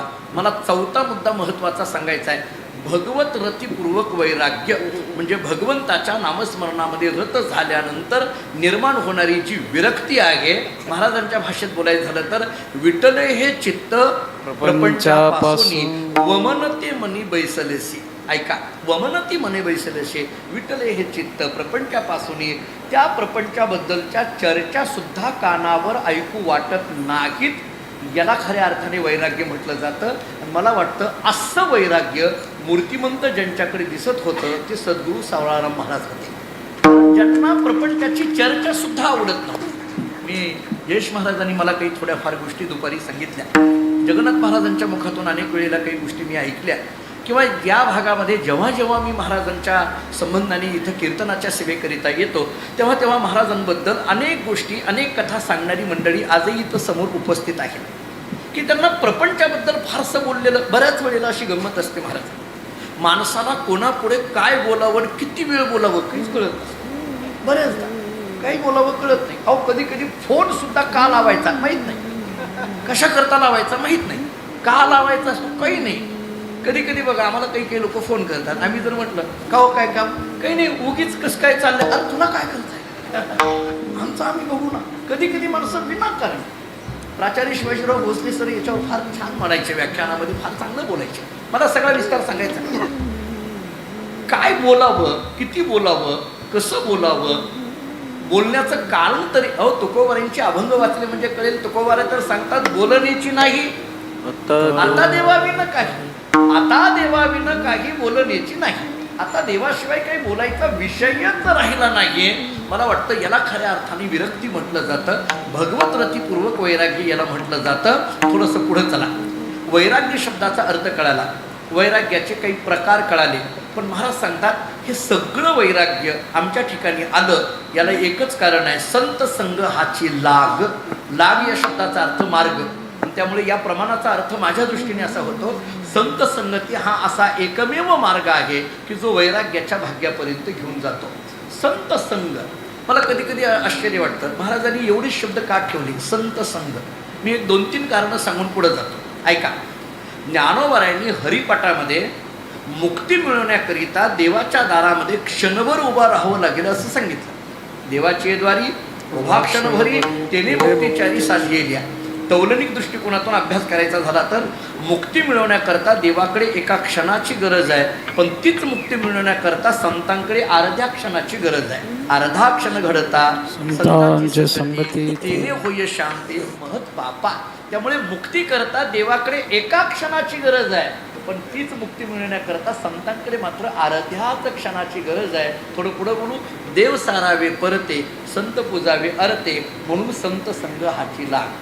एक विचार म्हणून संतांचा संग. समजा हा विचार फारसा नाही भावला, मी दुसरा सांगतो, बारीक आहे का, दुसरं सांगतो. कर्मशास्त्र असं सांगतं, प्रारब्ध कोणालाही बदलविता येत नाही, हा कर्मशास्त्राचा नियम आहे. सगळ्यांना माहीत आहे, मी वेगळं सांगत बसत नाही. ज्ञानेश्वरी आपण वाचत असाल, विशेष करून वैकुंठवासी प्रातस्मरणीय दांडेकर मामांनी केलेली जी प्रस्तावना आहे ज्ञानेश्वरी संस्थेच्या ज्ञानेश्वरीमध्ये, आणि त्या प्रस्तावनेमध्ये ज्ञानेश्वरीतील कर्मयोग नावाचा जो विभाग आहे त्याच्यामध्ये जर आपण वाचायला लागलो तर मामांनी इतके सुंदर कर्मशास्त्राचे नियम देऊन ठेवलेले आहेत. कर्मशास्त्राचा सगळ्यात महत्त्वाचा नियम असा आहे, प्रारब्ध कोणालाही चुकविता येत नाही. पण त्याच्या पुढचं मला बोलायचं आहे. प्रारब्ध कोणालाही बदलविता येत नाही हा कर्मशास्त्राचा नियम आहे, पण संतांची संगती झाली की प्रारब्धच बदलून जातं, म्हणून संत संग हाची लाग. महाराजांची भाषा अशी आहे की प्रारब्ध बदलवण्याचं सामर्थ्य संतांच्या संगतीमध्ये आहे. प्रारब्ध बदलविता येत नाही हा कर्मशास्त्राचा नियम आहे, पण संतांची संगती झाली की प्रारब्ध बदलून जातं, म्हणून संत संग हाची लाग. दुसरा मुद्दा, समजा हाही मुद्दा फारसा नाही भावला, मी 2 मुद्दे सांगितले आतापर्यंत. काय? अर्ध्या क्षणात मुक्ती मिळते म्हणून संत संग म्हणा, प्रारब्ध बदलून टाकण्याचं सामर्थ्य आहे म्हणून संत संग म्हणा. थोडं आणखीन एक वेदांतातला विचार सांगतो. आत्मानुभूती ही केवळ संतांच्याच संगतीमध्ये येते, म्हणून संत संग हाची लाग. आत्मानुभूती ही केवळ संतांच्या संगतीमध्ये येते. मी बोलत नाही, ज्ञानेश्वरी आम्हाला बोलते. ज्ञानोबा आम्हाला सांगतात, तैसे हरपले आपण पे पावे, तै संता ते पाहता घेवसावे, मनोनी वानावे ऐकावे तेची सदा, किंवा ते ज्ञान पैगा बरवे, जरी मनी अति अनावे तरी संता या भजावे सर्वस्वेशी. किंवा ज्ञानोबांनी दिलेली दृष्टांताची ओवी आहे, चंद्र तेथे चंद्रिका, शंभू तेथे अंबिका. हे दोन्ही मुद्दे बाजूला ठेवा. संत तेथे विवेका असं नेकीजी. या सगळ्यातून जो गोश्वारा येतो तो एवढाच येतो की आत्मानुभूती प्राप्त होते ती केवळ संतांच्या संगतीमध्ये, म्हणून संत संग हाची लाग. मी 3 मुद्दे सांगितले. पहिला मुद्दा सांगितला, अर्ध्या क्षणात मुक्ती मिळते म्हणून संत संग. दुसरा मुद्दा सांगितला, प्रारब्ध बदलून टाकते म्हणून संत संग. तिसरा मुद्दा सांगितला, आत्मानुभूती प्राप्त होते म्हणून संत संग. समजा हे 3ही मुद्दे फारसे आणखीन अगदीच सामान्य स्थितीवर बोलायचं असेल तर मी त्याच्याही पुढे जाऊन आपल्याला सांगतो की जगातला कोणताही प्रश्न असो, त्या प्रश्नाचं उत्तर संतांच्या संगतीत मिळतं, म्हणून संत संग हाची लाग. कोणताही प्रश्न असो त्याचं उत्तर आम्हाला संतांच्या संगतीत मिळतं. आपल्याकडे अनेक प्रश्न निर्माण होतात, मान्य आहे, पण आपल्याकडे श्रद्धा अशी आहे, म्हणजे आता ही सगळीच मंडळी आहेत, आपल्याकडे श्रद्धा अशी आहे की जगात कोणताही प्रश्न पडला, आपण जर त्या श्रद्धेने ज्ञानेश्वरी उघडली, गाथा उघडला, तर ज्ञानोबाराय तुकोबाराय कुठल्या तरी ओवीतून अभंगातून त्याचं उत्तर दिल्याशिवाय राहत नाही. कुठून तरी त्याचं उत्तर दिल्याशिवाय राहत नाही. मला आठवत आहे, पंढरपुरामध्ये वारकरी फडकरी संघटनेच्या वतीने व्याख्यानमाला 3 दिवसाची असते. त्याच्यात जगन्नाथ महाराजांचं व्याख्यान होतं आणि त्यांना विषय असा दिला होता, आजचे प्रश्न आणि संतांची उत्तरं, असा विषय दिलेला होता. म्हणजे आजचे जे प्रश्न आहेत त्या प्रश्नाला निर्माण होणारी संतांची जी उत्तरं आहेत त्याच्यात त्यांनी अनेक संतांची अभंग, अनेक संतांची प्रमाणं त्यांनी दिलेली होती की ज्याच्यातून आजच्या प्रश्नाची उत्तरं संत वाङ्मयातून भेटतील. मी आपल्याला त्याचा थोडासा उल्लेख पुढं करतो. कोणताही प्रश्न पडला तरी संतांच्या जवळ गेलं की त्याचं उत्तर भेटतं. जाऊ द्या, तुम्ही म्हणाले हे सगळं जाऊ द्या, आम्हाला याचा पुरावा द्या. मी तुम्हाला थोडा पुरावा देतो, कारण पुरावा घेऊन येणं हे वकील लोकांचं कामच असतं. मी घेऊनच आलोय पुरावा. आज रामायणातला पुरावा देतो, तोही इकडला तिकडला देत नाही, रामायणातला देतो. रामायणामध्ये सगळ्यांनी रामायण ऐकलेली मंडळी आहात, काही नाही. लक्ष्मण शक्तीचं प्रकरण सांगायचं आहे मला. लक्ष्मणाला शक्ती लागली आणि मग त्यावेळेस रामचंद्र प्रभू धाय मोकळून रडायला लागले. अक्षरशः डोक्याला हात लावला, खाली बसले आणि लक्ष्मणाची शक्ती, ती लक्ष्मणाची स्थिती पाहून प्रभू रामचंद्रांच्या मुखातून शब्द येऊ लागले, आता मला युद्ध करायचं नाही, मला आता त्या रावणालाही मारायचं नाही, आणि त्याच्या पुढं मुखातून शब्द यायला लागले, मला त्या सीतेलाही घेऊन यायचं नाही, मला काही राहिलंच नाही, लक्ष्मण गेला, माझं सगळं संपलं, नको आता काही. जवळ बिभीषण होते, हनुमंतराय होते, सगळे होते. हनुमंतरायाच्या लक्षात येईना. हनुमंतरायाला वाटायला लागलं की आता थोडं राहिलंय आणि हे म्हणतात आता काही मला गरज नाही, डोक्याला हात लावून बसले. मुख्य माणसाने असं डोक्याला हात लावून बसल्यावर कोणाच्या जोरावर आपण लढायचं?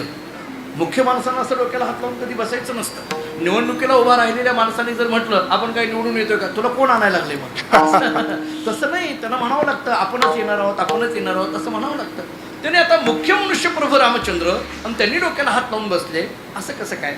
हनुमंतराय प्रभू रामचंद्रांच्या जवळ जातात आणि प्रभूंना सांगतात, प्रभू असं डोक्याला हात लावून बसू नका. रावणाची आता मला मारायचं नाही किंवा सीतेची मला गरज नाही अशी भाषा बोलू शोभत नाही तुम्हाला. अहो आता किती राहिले सीतामाईला आणायला? आणि बोलता बोलता हनुमंतरायाच्या मुखातून एक वाक्य असं गेलं की आता लक्ष्मणाची शक्ती महत्वाची नाही, आता सीतामाईला घेऊन येणं महत्वाचं आहे. असं जेव्हा ऐकलं तेव्हा प्रभू रामचंद्र उठून उभा राहतात आणि हनुमंतरायाकडे पाहतात आणि हनुमंतरायाला सांगतात, हनुमंता आता लक्ष्मण महत्वाचा नाही, सीता महत्वाची आहे असं तुझं म्हणणं आहे ना? मग नीट ऐक, लक्ष्मण आणि सीता यांची तुलना होऊ शकत नाही. नीट ऐक, याचं कारण आहे, या जगामध्ये सीतेसारखी दुसरी स्त्री भेटेल पण लक्ष्मणासारखा दुसरा भाऊ भेटणार नाही म्हटले. लक्ष्मण शब्दाचा अर्थ लक्ष्मणच, त्याला दुसरा कोणी पर्यायी नाहीये. मग आता काय करायचं? बिभीषणाने सांगितलेला एक पर्याय आहे. काय? सुषेण नावाच्या वैद्याला बोलवून आणावं आणि त्याच्याकडून काहीतरी औषधोपचार करावा. झालं, ते सुषेणाला घेऊन आले. त्याला बिभीषणाने विनंती केली, काहीतरी औषध सांग. तो म्हटलं मी सांगत नाही. का? मी तिकडल्या पार्टीचा आहे. हे गोंधळी तेव्हापासूनचे आहेत, आत्ताच्या अशाचा भाग नाही, मी नाही औषध सांगणार. ते बिभीषणाने विनंती केली, ऐकेना. सुग्रीवाने विनंती केली, ऐकेना. सगळेजण त्या सुषेणाला म्हणायला लागले, बाबा तू वैद्य आहेस, तू असलं बोलायचं नसतं, तू औषध सांग. तो ऐकेच ना. हे हनुमंतरायाच्या लक्षात आलं. हनुमंतरायांनी त्याला बाजूला घेतलं आणि हातातली गदा दाखवली. कधी कधी गदेशिवाय लोकांना कळतही नाही, हो ती दाखवावीच लागते. ती अशी गदा दाखवली. गदा पाहिल्याबरोबर सुषेणाच्या लक्षात आलं. सुषेणाने सांगितलं, मारू नका, मला माहित आहे मी जर नाही बोललो प्रथम पुण्यस्मरण वर्ष श्राद्ध माझं इथंच होईल म्हटले. मारू नका, पण माझा एक प्रश्न आहे. म्हटले काय? ही औषध घेऊन कोण येणार? मी सांगतो, पण कोण घेऊन येणार? हनुमंतरायांनी सांगितलं सुषेणाला, ते डोकं तू लावू नको, तुझा आवाका केवढा आहे तेवढाच माणसाने बोलावं. आपला केवढा आवाका आहे, आपला किती अभ्यास आहे, त्यातलं आपल्याला कळतंय का? त्यातलं काही काही लोक बघा तुम्ही, आता आपल्याकडे नाही आहे पण आमच्या भागात, बार्शी भागात काही लोक खाली बसलेली असतात. आता निळोबा बसलेला वाजवायला, हे सगळे महाराज किती गोड वाजवणं चाललं असतं. उगं बसल्या बसल्या कमी झालं, जास्त झालं, तू नको ना डोकं लावू. त्यांना बोलवले कशा करता? कधी कधी माणसं नको त्या विषयात लक्ष घालतात त्याच्या. आता सतीश महाराज इथं आहेत, गतीर महाराज आहेत, तुम्ही त्यांना भजनातलं विचारा, त्यांचा आवाका त्याच्यामध्ये. यांना तुम्ही पकवाजातलं विचारा, त्यांना त्याच्यातलं कळतं. आता मी इथं आहे, अशोक महाराज आहेत, सोमनाथ महाराज आहेत, जयेश महाराज उभे आहेत, जगन्नाथ महाराज आहेत. तुम्ही आम्हाला काय विचारलं पाहिजे? एखादी ओवी विचारा, एखादा अभंग विचारा, एखादी वेदांतातली एकाने मला विचारलं, महाराज तुमचं लग्न झालं का? काय घेणं देणं तुम्हाला? किती मुलं आहेत, किती? आपलं हे आवाक्याच्या बाहेरच आहे महाराज, ते बोलत बसू नये. त्या सगळ्या प्रपंचाच्या चर्चा करायला झाल्या तर घर कमी आहे का मंडपात येऊन बसायला आपल्याला? त्यामुळे तो आपला आवाका नाही, आपल्या वाक्याप्रमाणे बोलावं. हनुमंतरायांनी सांगितलं, सुषेणा तू ते बोलू नको, ते कसं आणायचं ते मला माहिती आहे, तू फक्त सांग काय आणावं लागेल.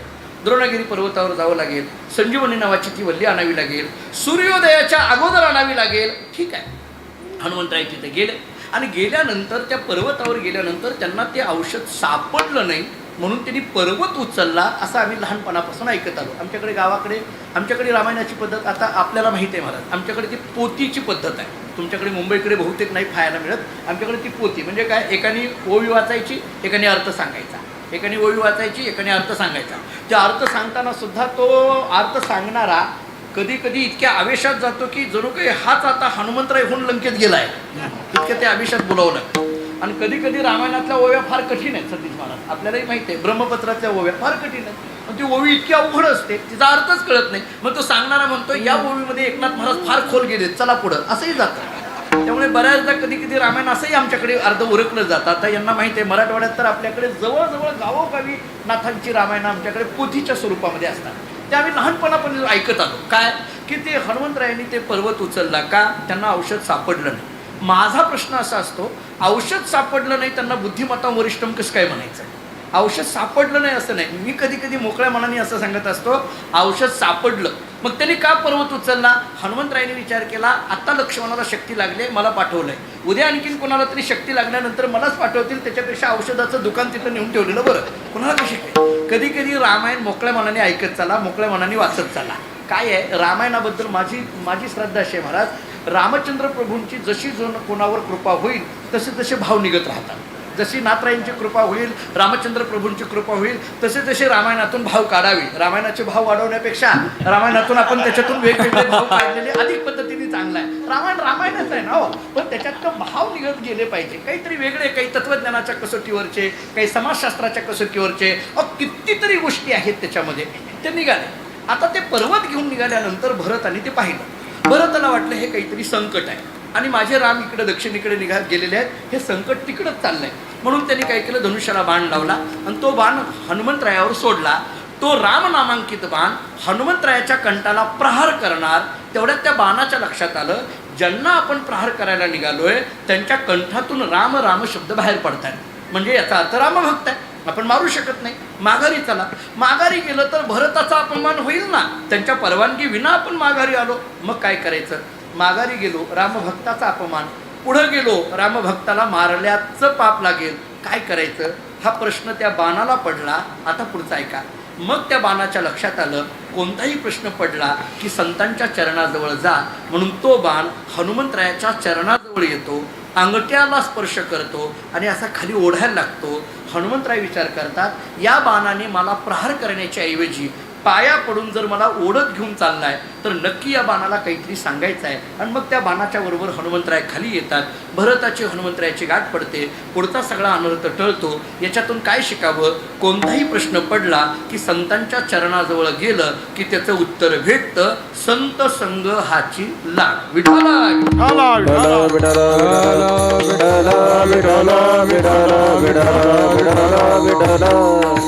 अर्ध्याच क्षणात मुक्ती मिळते म्हणून संत संघ हाची लाग. प्रारब्ध बदलून टाकण्याचं सामर्थ्य आहे म्हणून संत संघ हाची लाग. आत्मानुभूती प्राप्त होते म्हणून संत संघ हाची लाग. जगातल्या कोणत्याही प्रश्नाचं उत्तर संतांच्या जवळ मिळतं म्हणून संत संघ हाची लाग. मी त्याच्याही पुढे जाऊन एक प्रमाण देऊन पुढे जातो. संतांचा संघ का, तुकाराम महाराजांची भाषा आहे, तुका म्हणे नाव जनासाठी उदके ठाव. तुकाराम महाराज सांगतात की संत संगती ही एक नाव आहे. या नावेचं आणि लौकिकातल्या नावेचं फरक आहे. आपल्याकडे चंद्रभागेमध्ये नाव आहे, इंद्रायणीमध्ये नाव आहे, किंवा आपल्याकडे इकडे समुद्रामध्ये बोटी किंवा त्याला नाव म्हटलं जातं आगेत, त्या नावेमध्ये आणि ही जी संत संगती रूपी नाव आहे या नावेमध्ये फरक आहे. जरा बारीक आहे का, काय फरक असेल. लौकिकातली नाव आणि संत संगती रूपी नाव याच्यात फरक असा आहे. मला आपल्याला साधा प्रश्न विचारायचा आहे, लाकडी नावेमध्ये वर बसल्यानंतर बुडायची भीती आहे का लाकडी नावेतून खाली पडल्यावर बुडायची भीती आहे. तुम्ही पंढरपूरला येता चंद्रभागेला, नावेत वर बसल्यानंतर बुडायची भीती आहे का चालू नावेतून खाली पडल्यावर बुडायची भीती आहे. खाली पडल्यावर बुडायची भीती आहे, वर बसल्यानंतर बुडायची भीती नाही. हे झालं त्या नावेचं.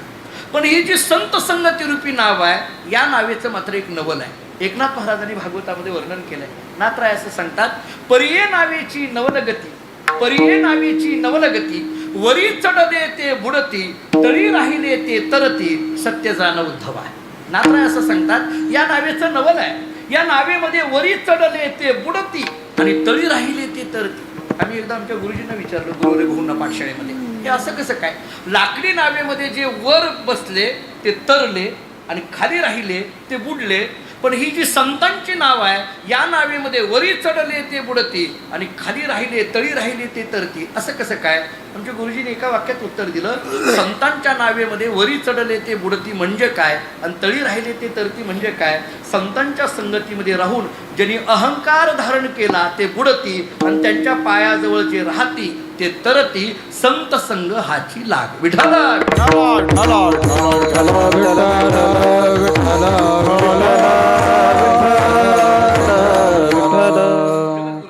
सांगतात वैराग्याचे भाग्य, याचं कारण संत संग हाची लाग. मला एकच याच्यावर बोलायचं आहे की वैराग्याचं भाग्य प्राप्त होण्याकरता संतांची संगती आमच्या जीवनामध्ये महत्वाची. जगद्गुरु तुकोबाराय सांगत असतील, बाबाजी चैतन्य सांगितले नाम, बाबाजी चैतन्यांचा संग झाला आम्ही वैराग्याच्या भाग्यापर्यंत गेलो. किंवा जगद्गुरु तुकोबाराय म्हणत असतील, ज्ञानोबारांचा संग झाला आम्ही वैराग्याच्या भाग्यापर्यंत गेलो. तसं सावळाराम महाराज म्हणत असतील, वामन बाबांचा संग झाला आम्ही वैराग्याच्या भाग्यापर्यंत गेलो. त्यामुळे वैराग्याचे भाग्य संत संघ हाची लाग. आम्हाला एका स्थितीपर्यंत घेऊन जाण्याकरिता संतांचा संघ महत्त्वाचा असतो. कुणीतरी तुकोबारांना विचारलं, महाराज तुमच्यासारख्यांवरती कृपा होईल पण आमच्यासारख्यांवरती कृपा होईल का? अवश्य होईल, कारण ती कृपा कशी आहे? अभंगाचं दुसरं. संत कृपेचे दीप, संत कृपेचे दीप, संत कृपेचे दीप, संत कृपेचे दीप, संत कृपेचे दीप, संत कृपेचे दीप, संत कृपेचे दीप, संत कृपेचे दीप, करे साधका निष्पाप, करे साधका निष्पाप, संत कृपेचे दीप, संत कृपेचे दीप. करी साधका निष्पाप, करी साधका निष्पाप, संत कृपेचे दीप, संत कृपेचे दीप, दीप.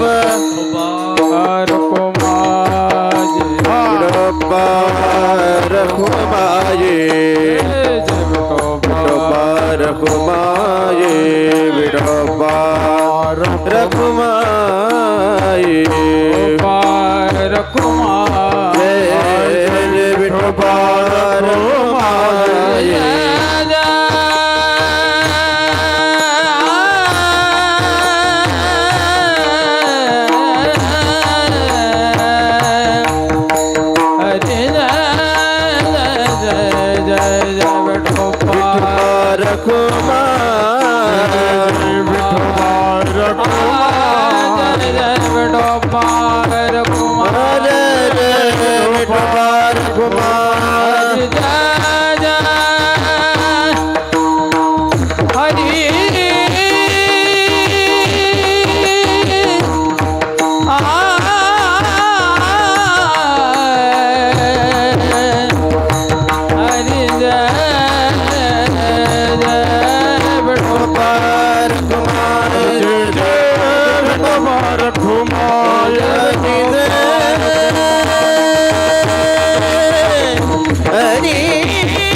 सद्गुरु वामन बाबा महाराज की जय, श्री सद्गुरु सावराम बाबा महाराज की जय. विडंबार घुमाये जय जय विडंबार घुमाये जय विडंबार घुमाये जय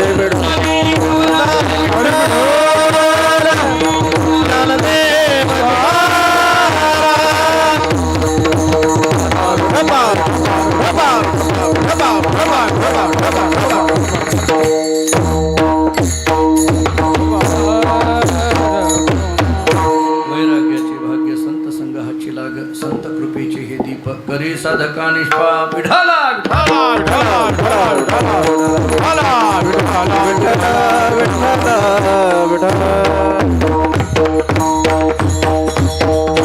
या अभंगाचा विचार करताना आपण वैराग्य वैराग्य शब्दाचा विचार करून आलो. संत संग हाची लाग याचे काही कारणं आपण बघून आलो. संतांच्या संगतीमध्ये राहिल्यानंतर आमच्यावरती कृपा होईल का? महाराज सांगतात संत कृपेचे हे दीप करी साधका निष्पाप. मी फक्त एकच वाक्य सांगतो, ऐका. संत कृपेचे हे दीप म्हणत असताना सामान्य माणसाची दिवा, सामान्य माणसाचा दिवा किंवा सामान्य दिवा आणि संतांचा कृपारूपी दिवा याच्यामध्ये फरक आहे. सामान्य दिवा काय करतो? मर्यादित जागा प्रकाशित करतो. एका खोलीमध्ये बल्ब लावला, तेवढ्याच खोलीपुरता प्रकाश पडला. सामान्य दिवा मर्यादित जागा प्रकाशित करतो, पण संतांचा कृपारूपी दिवा अख्खं जीवन प्रकाशित करतो. त्यामुळे संत कृपेचे हे दीप करी साधका निष्पाप. साधका म्हणायचं आणि पुन्हा निष्पाप म्हणायचं, हे नेमकं काय हो? साधका शब्द आणि पुन्हा त्याला निष्पाप शब्द जोडायचा. याचा अर्थ काय? कोणत्या पापाची निवृत्ती संतांच्या कृपेने होते? मला बाकी सगळ्या पापांची चर्चा करत बसायचं नाहीये, पण तत्वज्ञानामध्ये आत्मस्वरूपाचं अज्ञान यालाच एक मोठं पाप म्हटलं जातं. आणि आत्मस्वरूपाचं अज्ञान नावाचं जे पाप आहे, त्या पापाची निवृत्ती ही केवळ संतांच्या कृपेने होते. त्यामुळे करी साधका निष्पाप. आणि एकदा साधक निष्पाप झाला की तो साधक साधक राहत नाही, तो देवाचा भक्त होतो. तोची देवभक्त भेदाभेद नाही जात. तिसऱ्या चरणामध्ये महाराजांची भाषा अशी आहे, त्यालाच देवभक्त म्हणा, भेदाभेद नाही जात. गंमत ऐका, भेद नाही जात तोची देवभक्त. एवढं नाही, अभेदही नाही जात तोची देवभक्त. विठ्ठला विठाला विठाला विठाला विठाला विठाला. वेदांताची चर्चा पुष्कळ आहे. भेदाभेद भ्रम अमंगळ. वेदांत असं आम्हाला सांगतो, भेद हा जसा भ्रम आहे तसा अभेद सुद्धा एका पद्धतीने भ्रमच आहे, असं वेदांत शास्त्राचं चिंतन आहे. आणि त्यामुळे भेदाच्याही पलीकडे जावं आणि अभेदाच्याही पलीकडे जावं. आता प्रश्न पडतो, भेदाच्या पलीकडे गेलो अभेद आहे, पण अभेदाच्या पलीकडे गेल्यानंतर काय आहे? भेदाच्या पलीकडे अभेद आहे हो, पण अभेदाच्या पलीकडे काय आहे? याचं उत्तर वारकरी संप्रदायाने दिलं. याचं उत्तर जगद्गुरु आद्य शंकराचार्यांच्या तत्वज्ञानाने दिलेलं आहे. काय उत्तर दिलं? भेदाच्या पलीकडे अभेद आहे आणि अभेदाच्या पलीकडे काय आहे? रोज आपण काकड्यामध्ये बोलतो, ज्ञान गिळोनी गावा गोविंदो गा. अभेदाच्या पलीकडे जर काय असेल तर त्याला कल्पित भेद म्हटलं जातं. थोडं पुढं बोलायचं झालं तर द्वैताच्या पलीकडे अद्वैत आहे आणि अद्वैताच्या पलीकडे कल्पित द्वैत आहे. त्यामुळे पहिली भूमिका द्वैताची, दुसरी भूमिका अद्वैताची आणि तिसरी भूमिका कल्पित द्वैताची. थोडं पुढं बोलू. द्वैतामध्ये जे आहे त्याला सामान्य किंवा पामर म्हणा. द्वैतामध्ये आहे तो पामर, अद्वैतामध्ये आहे तो मुक्त आणि कल्पित द्वैतात आहे ते संत. विठाला विठाला विठाला विठाला विठाला विठाला विठाला. द्वैतामध्ये सुख मिळतच नाही, अद्वैतामध्ये सुख मिळतं आणि कल्पित द्वैतामध्ये असलेलं सुख लोकाला वाटायचं सामर्थ्य येतं. सेवितो हा रस वाटितो अनिका. हे कल्पित द्वैतामध्ये आहे. आणि त्यामुळे महाराज सांगतात, तोची देवभक्त भेदाभेद नाही जात. भेद तर गेलाच गेला, पण अभेदही गेला. मग काय आलं तर कल्पित भेद आला. तो कल्पित भेदातला भक्त ओळखायचा कसा? त्याचं उत्तर महाराजांनी अभंगाच्या शेवट. तुका प्रेम नाचे गाये, तुका प्रेम नाचे गाये, प्रेम गायनाचे तुका प्रेम नाचे गाये, तुका प्रेम नाचे गाय गाये, तुका प्रेम नाचे गाये, तुका प्रेम गाये नाचे, तुका प्रेम नाचे गाये. गणियात्म विरोनी जाये, गणियात्म विरोनी जाये, संत कृपेचे दीप, संत कृपेचे दीप.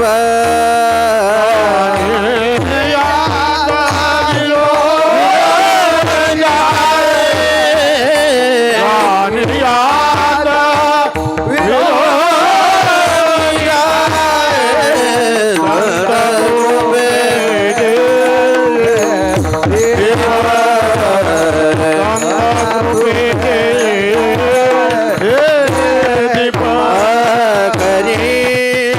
साधका निष्पाप करी साधका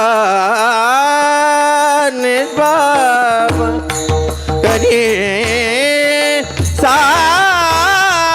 साधका साधका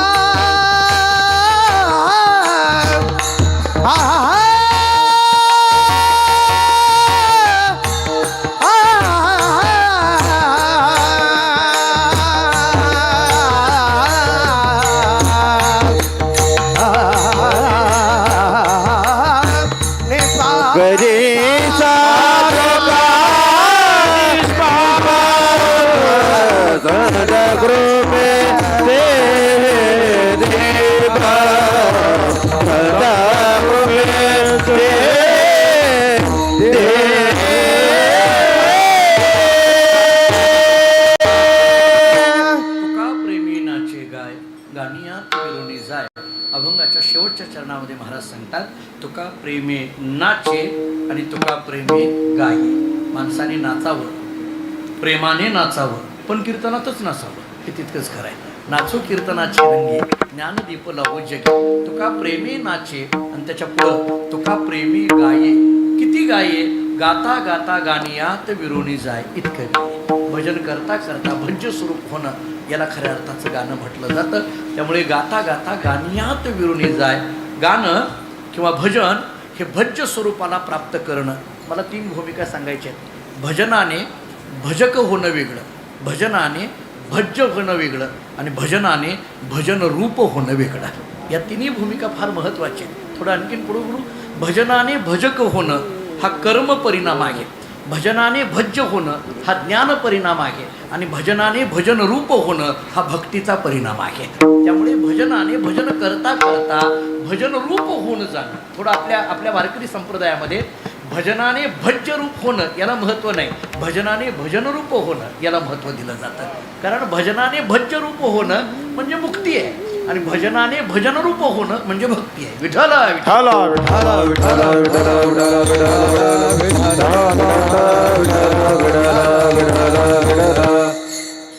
हनुमंतराय राम राम राम भजन म्हणत होते. रामचंद्र प्रभू पुढेच बसलेले होते. ते प्रभू रामचंद्रांनी ऐकलं आणि प्रभू रामचंद्रांनी सांगितलं, काय रे काय करायला लागला? ते म्हटले काही नाही, राम नाम घ्यायला लागलं. कशा करता म्हटले? म्हणजे काही नाही, असंच घ्यायला लागलं. अरे मी इथंच आहे ना. हो आहात ना. मग आता राम नाम घेऊन तरी तू मलाच बोलवणार आहे ना. मग मी इथं तुला अनायासा भेटलेलो आहे, आता काय राम राम म्हणायची गरज आहे? मी नसताना राम राम म्हणणं ठीक आहे, मी असताना कशा करता म्हणायला लागला? बरं मी राम म्हणून तरी तू मलाच बोलवणार आहे, मग तो मी भेटलोय ना तुला. राम नामाने मी भेटावा एवढंच आहे ना त्याच्यामध्ये. मग मी भेटलोच आहे, तो कशाला पुन्हा पुन्हा माझा हाक मारायला लागला, नामस्मरण करायला लागला? हनुमंतरायांनी सांगितलं, आम्ही करत असलेल्या नामाने तुम्ही भेटावं एवढाच त्याचा फायदा नाही. तुम्हाला काय वाटलं? तसंच आहे का? ते म्हटले हो मला तर तसंच वाटतंय. ते म्हटले हा तुमचा गैरसमज आहे, तुमच्यामध्ये आणि तुमच्या नामामध्ये फरक आहे. म्हटले काय फरक आहे?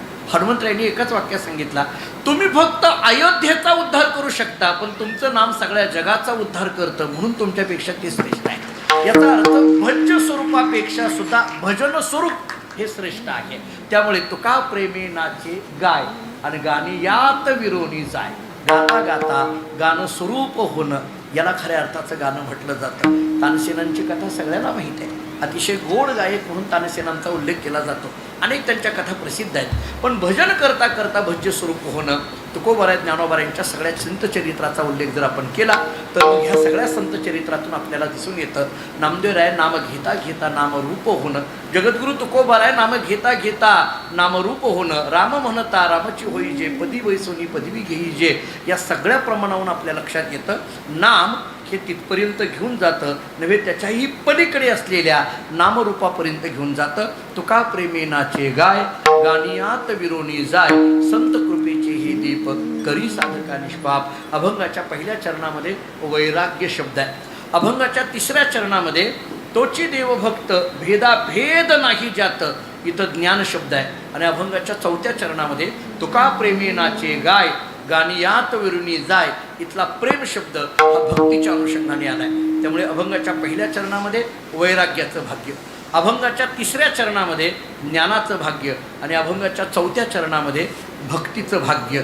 भक्ती, ज्ञान आणि वैराग्य या तीनही गोष्टी संप्रदायामध्ये खूप महत्त्वाच्या मानल्या जातात. कारण पुढं भक्ती असेल तर मागे ज्ञान वैराग्य येतं, पुढे भक्तीने धरिले हती मागे ज्ञान वैराग्य येते. मला वाटतं की आपल्या परिसराला फार मोठे आपण भाग्यवान आहोत, कारण इथं वामन बाबा नावाची भक्ती आहे. त्यामुळे ज्ञान आणि वैराग्य सावळाराम महाराजांनी आप्पा माऊलींच्या रूपाने प्रगट झालेला आहे. हा त्याचा महत्त्वाचा भाग आहे. कारण पुढे भक्तीने धरली हती बाबा नसते किंवा सावळाराम महाराज नसते तर या सगळ्या परिसरामध्ये ही वारकरी संप्रदायाची बीज कुणी रोवली असती. कारण जेव्हा जेव्हा मी इथं येतो आणि आज म्हणजे आपणही माझ्यापेक्षा अधिक पद्धतीने फिरणारी मंडळी महाराज इथं उपस्थित आहेत. अशोक महाराजांचं खूप मोठं नाव संप्रदायामध्ये आहे, सोमनाथ महाराजांचं नाव खूप मोठं संप्रदायामध्ये आहे. या मंडळीनं विचार महाराष्ट्राच्या कानाकोपऱ्यामध्ये वारकरी संप्रदायाच्या प्रचार आणि प्रसारामध्ये फिरत असताना वारकरी संप्रदायाचे अत्यंत शुद्ध, सात्विक आणि भव्य दिव्य उत्सव करणारा भाग म्हणजे हा सगळा आपला पनवेल आणि सगळा हा कल्याण डोंबिवलीचा भाग सांगितला जातो. विशेष करून आगरी समाजाचा भाग सांगितला जातो आणि या सगळ्याला कारण सावळाराम महाराज आहे. हे कधी नाकारून चालणार नाही, हे कधीही नाकारून. मी मगाशी दुपारी महाराजांशी बोलत होतो, दोन्ही महाराजांशी, जगन्नाथ महाराजांशी बोलत होतो, जयेश महाराजांशी बोलत होतो की या सगळ्या परिसरावर खरं तर आपण ज्या समाजातून आहोत, आपल्या आगरी समाजाकडे संपत्ती, सत्ता सगळं आहे, फक्त त्याला एका महत्त्वाच्या संस्काराची गरज होती आणि ती सावळाराम महाराजांच्यामुळे, वामन बाबांच्यामुळे आपल्याला मिळालेली आहे. हे मान्य आहे. कारण मी अनेक वेळेला सांगत असतो समाज याच्यातला स हे अक्षर खूप महत्त्वाचं आहे. थोडं धाडसाने बोलायचं झालं तर हे स निघून गेलं की खाली काय राहत आहे आपल्याला माहीत आहे. त्यामुळे हे स खूप महत्त्वाचा आहे.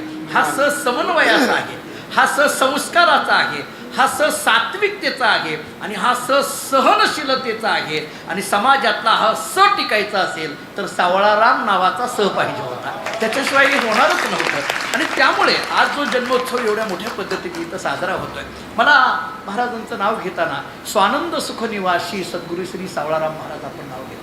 हे काय स्वानंद सुखनिवासी म्हणजे काय? आपल्याकडे जोग महाराजांचं नाव घेताना असं घेतलं जातं, सावळाराम महाराजांचं नाव घेताना आपण स्वानंद सुखनिवासी घेतो.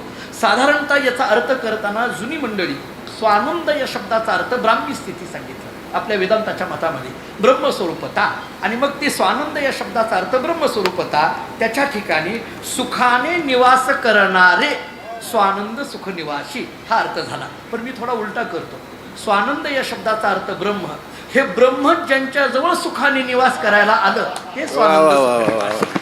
त्यामुळे हे स्वानंदाकडे गेले नाही, स्वानंद ज्यांच्या जवळ आला आणि सुखाने निवास करायला लागला, ब्रह्माला सुद्धा वाटायला लागलं आपल्याला जर सुख पाहिजे असेल तर सावळाराम महाराजांच्या जवळ गेलं पाहिजे, त्यांच्याशिवाय ते मिळणार नाही.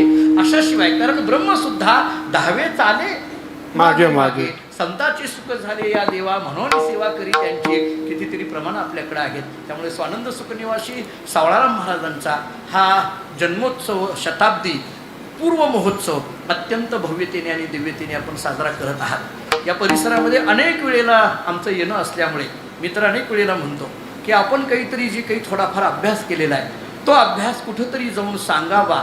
अशा ज्या महाराष्ट्रातल्या मोजक्या जागा आहेत त्याच्यातला हा सगळा एक भाग आहे की जिथं आल्यानंतर आपण काहीतरी जाऊन चिंतन करावं. एरवी आम्ही एखाद्या खेडेगावात गेलो आणि जर फार वेदांताच्या चर्चा करायला लागलो तर ते गाव एकत्रित येतं सांगतं यांना फक्त पुढल्या वर्षी बोलवायचं नाही, बाकी सगळ्यांना बोलवा. अशी परिस्थिती आता झाली आहे. अलीकडे चांगलं ऐकणे जगण्याची स्थिती माणसांची राहिली नाही. पण आज या पनवेल भाग किंवा हा डोंबिवली भाग किंवा हा सगळा मलंगड भाग या भागामध्ये या सगळ्या कार्यक्रमामध्ये आम्ही जेव्हा येतो तिथं चांगले काम तयार असलेली मंडळी आहेत आणि हा सगळा काम तयार असण्याला कारण सावळाराम महाराज आहेत, वामन बाबा आहेत की जेणेकरून चांगलं ऐकावं ही वृत्ती आपल्या सगळ्यांच्या मनामध्ये निर्माण झाली आणि त्यामुळे एवढा मोठा उत्सव या ठिकाणी संपन्न होतो आहे. आदरणीय हरिभक्तीपरायण जगन्नाथ महाराजांशी बोलताना चर्चा झाली की हा नारळी उत्सव आपण येत्या काळामध्ये करतो आहे, फिरता नारळी उत्सव, जेणेकरून सगळ्या भागामध्ये जावं. त्यानिमित्ताने सावळाराम महाराजांच्या पादुकांचं दर्शन आपल्या सगळ्यांना घडावं, त्यानिमित्ताने सावळाराम महाराजांचं चरित्र आपल्या प्रत्येकाच्या घराघरामध्ये पोहोचावं आणि जेणेकरून ज्या महात्म्याने आपल्यावर एवढे अनंत उपकार केले त्या महात्म्याच्या या सगळ्या उपकारातून कमीत कमी कृतज्ञता व्यक्त व्हावी या दृष्टीने तरी कमीत कमी हा उत्सव होऊन त्यांची चिंतनं घडावी हा त्याच्या पाठीमागटला उत्सव हेतू आहे. पुन्हा एकदा या उत्सवामध्ये सहभागी असणाऱ्या सर्वांना अगदी नमस्कार करतो. पांडुरंगाची कृपा आपल्या सगळ्यांवर, ज्ञानोबाराय तुकोबारायांची कृपा अखंड राहावी एवढी भावना व्यक्त करतो. पुनश्च एकदा ही सेवा भगवत चरणी ज्ञानोबाराय तुकोबारायांच्या चरणी, मानकोजी महाराज बोधले आणि आपल्या सगळ्यांच्या चरणी, सावळाराम महाराजांच्या चरणी, वामन बाबांच्या चरणी, अप्पा माऊलींच्या चरणी, इथं उपस्थित असणाऱ्या सर्वांच्या चरणी ही सेवा समर्पित करतो. मला यायला जरी उशीर झालेला असला पण इथं आल्यानंतर मी ही सगळी मंडळी बघितल्यावर मला वाटायला लागलं मला का बोलवलं इतकी असताना सगळी इथं इतकी एका होई बळी रे, इतकी सगळी म्हणजे इतकी सगळी कीर्तनकार मंडळी, इतकी सगळी गायक मंडळी, अहो किती गायक मंडळी आहेत, इतके सगळे वादक मंडळी आणि इतके सगळे गुण्या गोविंदाने राहणं हे काही सोपं आहे का? हे महत्त्वाचं आहे अलीकडल्या काळामध्ये. पण हे सगळे इतके जर इतक्या प्रेमाने राहत असतील तर ही नक्कीच महाराजांची कृपा आहे असं म्हणायला हरकत नाही. पुन्हा एकदा महाराजांच्या चरणी नतमस्तक होतो. झालेली सेवा पांडुरंगाच्या चरणी समर्पित करून याच ठिकाणी थांबू. ज्ञानेश्वर माऊली ज्ञानेश्वर माऊली धनराज माऊली द्वारेश्वर माऊली हरे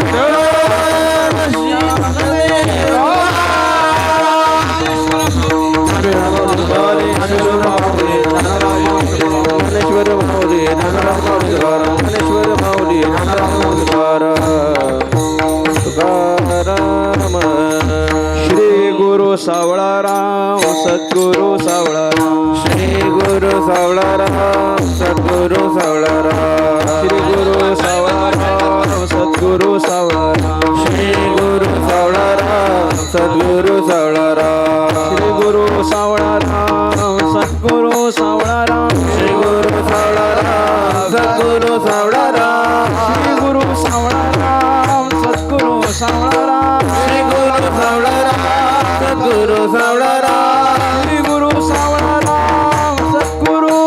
सावळाराम, श्री गुरु सावळाराम सद्गुरु सावळाराम, श्री गुरु सावळाराम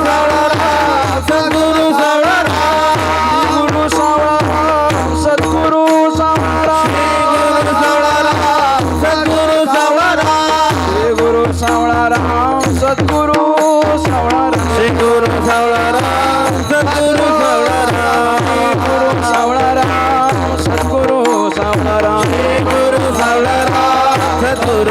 सावळाराम, गुरु सावळाराम सद्गुरु, श्री गुरु सावळाराम सद्गुरु, श्री गुरु सावळाराम सद्गुरु सावळाराम,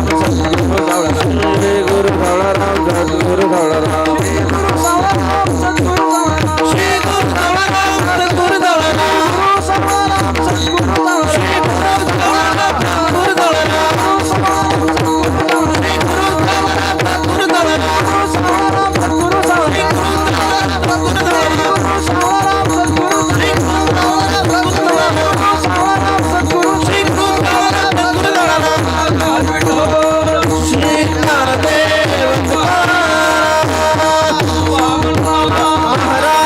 की जय, गुरु सावळाराम महाराज की जय.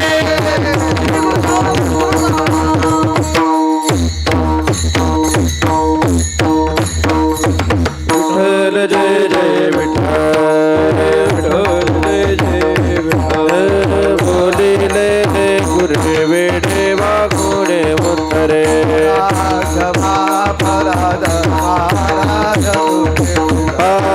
नाही विचारिला अधिकार म्या बोला,